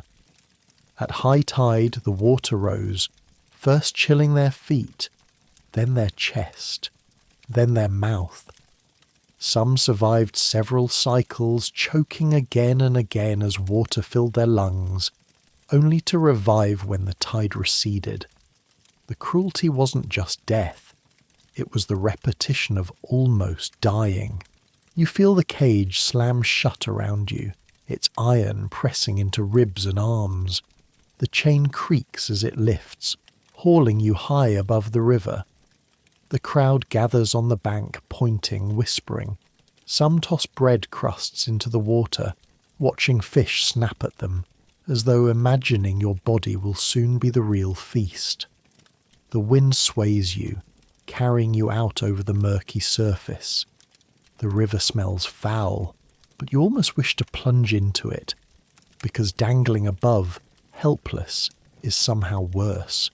Hours pass, the sun beats down, turning the cage into an oven. Your skin burns against hot metal, sweat trickling into your eyes. Then evening falls and cold mist rolls over the river, chilling you to the bone. Your teeth chatter, your muscles cramp, and all the while the cage rocks, squealing on its chains. Below, crows gather on the mud flats, watching with beady eyes. Some flap upward, perching on the cage itself, pecking at your hair, your hands, even your face. Their claws scratch, their beaks nip, testing whether you're already carrion. Historians still argue whether river cages were intended primarily as death sentences or as prolonged tortures ending in mercy. Some chronicles suggest prisoners were deliberately drowned, the cage lowered slowly until bubbles rose. Others hint that some were rescued after days, released half dead to carry scars and stories back into their communities. Either way, the symbolism was clear. The river, lifeblood of trade and travel, became a stage for the theatre of punishment. Every passerby carried the memory downstream. Now picture the sarcastic modern twist. Imagine cities today suspending tax cheats over bridges in glass cages, commuters honking horns below. Or picture viral live streams. Tune in at 8 p.m. to watch another influencer lowered over the Hudson. Cage drop. People would post reaction videos, cheer when the water splashed. We like to think we're different, but medieval crowds proved long ago how easily suffering becomes entertainment. As night deepens, your body grows weak. Hunger gnaws, thirst burns, and the cage cuts into flesh wherever bone presses against iron. The river laps below, mocking you with water you cannot drink. Sleep is impossible. Every sway jolts you awake. Every crow's cry sends a shiver down your spine. Exhaustion mixes with delirium until you can't tell whether the stars above are real or just sparks behind your eyes. Then comes the tide. Slowly, inexorably, the river rises. At first it splashes your feet, icy shocks that steal your breath. You try to lift them, but the cage is too tight. Soon the water creeps to your knees, your waist, your chest. The cold squeezes your lungs, every breath ragged. When it reaches your chin, you lift your head desperately, gasping for air. Then the water closes over your mouth, your nose, your eyes. Darkness swallows you, your body convulses, and you inhale river water, choking as your chest fills. The cage sways, bubbles stream upward, and the crowd leans in, watching your drowning like a play. And then, sometimes, you're lifted. The tide recedes, or the cage is winched higher, leaving you sputtering, coughing, vomiting water. You survive, but only to drown again when the river rises. The repetition breaks more than the body. It breaks the will. Death becomes something you beg for, yet are denied. Some records note bodies left in river cages long after death, skeletons clattering in the wind as boats passed. Others say cages were lowered fully into the water, never retrieved, left to rust with their occupants still inside. Either way, the river became your grave, your shame flowing downstream, retold in taverns and sermons alike. The cruelty of the crow cage by water is its combination of elements: air, earth, and water conspiring to destroy you. The iron holds you captive, the river toys with your body, the crows wait for scraps, and the crowd, they learn the lesson. No one escapes the law, not even in the safety of nature's flow. When at last the cage is hoisted back to shore, your body is limp, soaked, trembling. Whether alive or dead, you are proof of power, a symbol dangled not just for punishment but for memory. And as the guards unhook the cage, preparing it for its next victim, you realize the path of torment is not done. If rivers can be turned into accomplices, then fire can too. What happens when you're forced to wear your shame not in silence, but as a mask that burns and mocks at the same time? Dawn breaks pale over the river, and your skin is still pruned and aching from the rise and fall of the tide when the guards come again. Not to lower you into water, but to push you uphill toward music. At first that sounds merciful. You hear shams, drums, the bright ping of a tabor, pennants flutter, bakers haul sweet loaves, children chase one another, faces smeared with honey. A feast day, a fair, a moment when the town pretends life is light. But in the very centre stands a brazier and a table strewn with iron faces, grim, grinning, snouted, horned. The crowd parts as if for a performance, and you realise you are today's actor. They call this last invention the fire mask of shame. From a distance, the masks look like carnival props. Up close, they are cruel little theatres. One is a pig with flared nostrils and a curling tail hammered into the brow. Another is a donkey, ears exaggerated to a comic height. A third bears a vast, lolling tongue of tin that dangles past the chin. They are lined with rough edges and fitted with clasps and buckles, heavy as a helmet but more intimate. They sit on your face like a second mocking skin. The constable chooses a mask with a tongue and a beak. He warms it by the brazier, not to a glow, but to that uncomfortable heat that promises discomfort, without leaving obvious burns, and then he straps it on. Metal kisses your cheeks. The rim presses your eyelids. The tongue plate forces your jaw open so your own mouth becomes part of the joke. Bells sewn to the corners jingle with every breath. A mainstream historical fact. Shame masks, Schandmasken, were used in German-speaking lands and parts of Italy and Switzerland from the 15th through the 17th centuries, often for slander, blasphemy, gluttony, and petty deceit. Surviving examples in museums sport pig snouts for gluttons, long tongues for gossips, and donkey ears for fools. They were buckled on in public squares and paraded during court days and fairs so the lesson could travel with laughter. These were not the close-fitting prisoner hoods of later centuries. They were spectacles, literal faces of ridicule worn as penalties. Here's the quirky tidbit. Some masks carried little noisemakers, a whistle tube in the snout so that every exhale squealed like a hog, or a reed hidden inside the beak to turn your breath into a quack. Others had tiny mirrors riveted to the brow so, when townspeople leaned in to gawk, they caught their own distorted reflections and laughed anyway. One set of records even mentions a cat mask with springy whiskers that tickled the wearer's cheeks each time they twitched. A joke that never stopped being a joke. The guards tighten the strap beneath your chin until the metal becomes your breath. You smell smoke from the brazier, onions on someone's lunch, the dry tang of iron. The tongue plate pins your mouth open, so your saliva pools and spills. The beak funnels every sound outward.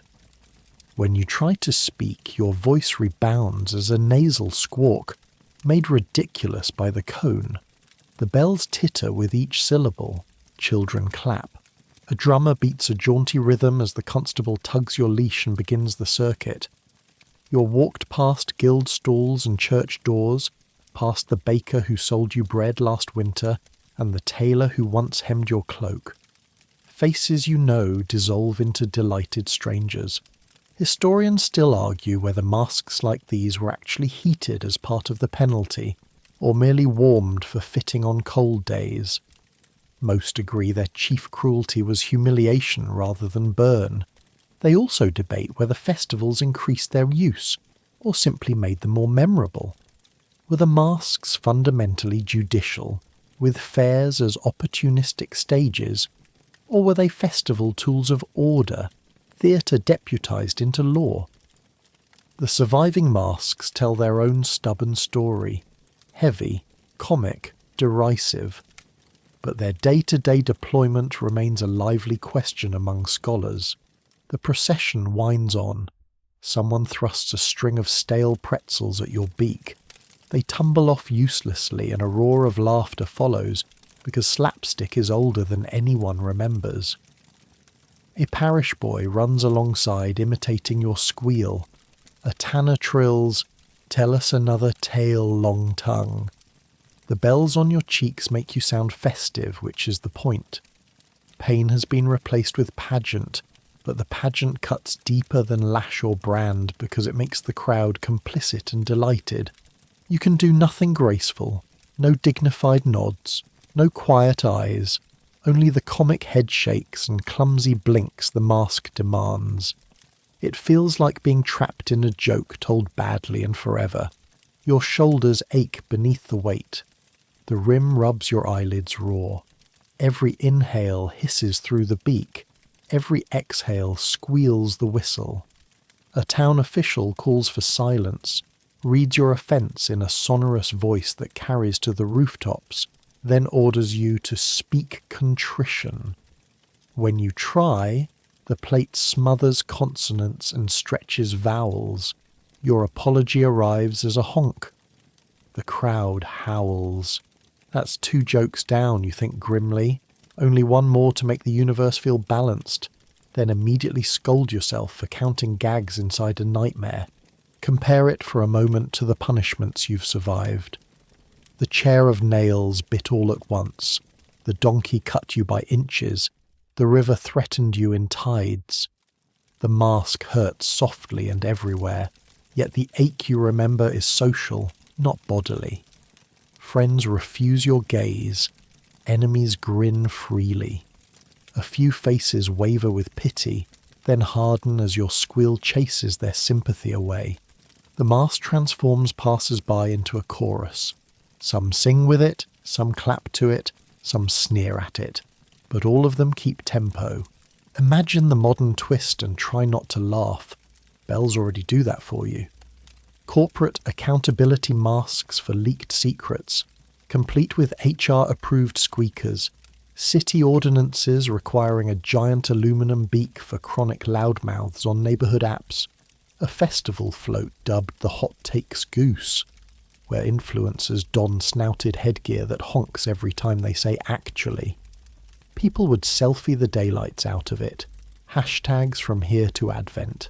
But under the wink is the same old hunger to make a person carry their reputation on their face. The parade slows outside the church. The constable recites the fine you cannot pay and the penance you must perform. You kneel because you are told to, the mask clanking against stone. Heat from the brazier, dragged along behind, wafts across your cheeks. It's not enough to sear, only to remind. Fire is watching. And though the bells and whistles have made you comic, the lesson is not laughter, but surveillance. In a small town, nothing is secret, not even your breath. By late afternoon, the straps have cut grooves into your scalp. The beak tastes of rust. Your tongue aches from pressing against the plate. Someone lifts a cup of water to your lips. It sloshes down the beak and onto your chest. A third joke arrives unbidden. "Open wide," the man says kindly, "or the fish will get it," and then blushes because he didn't mean to be funny. The bells titter anyway.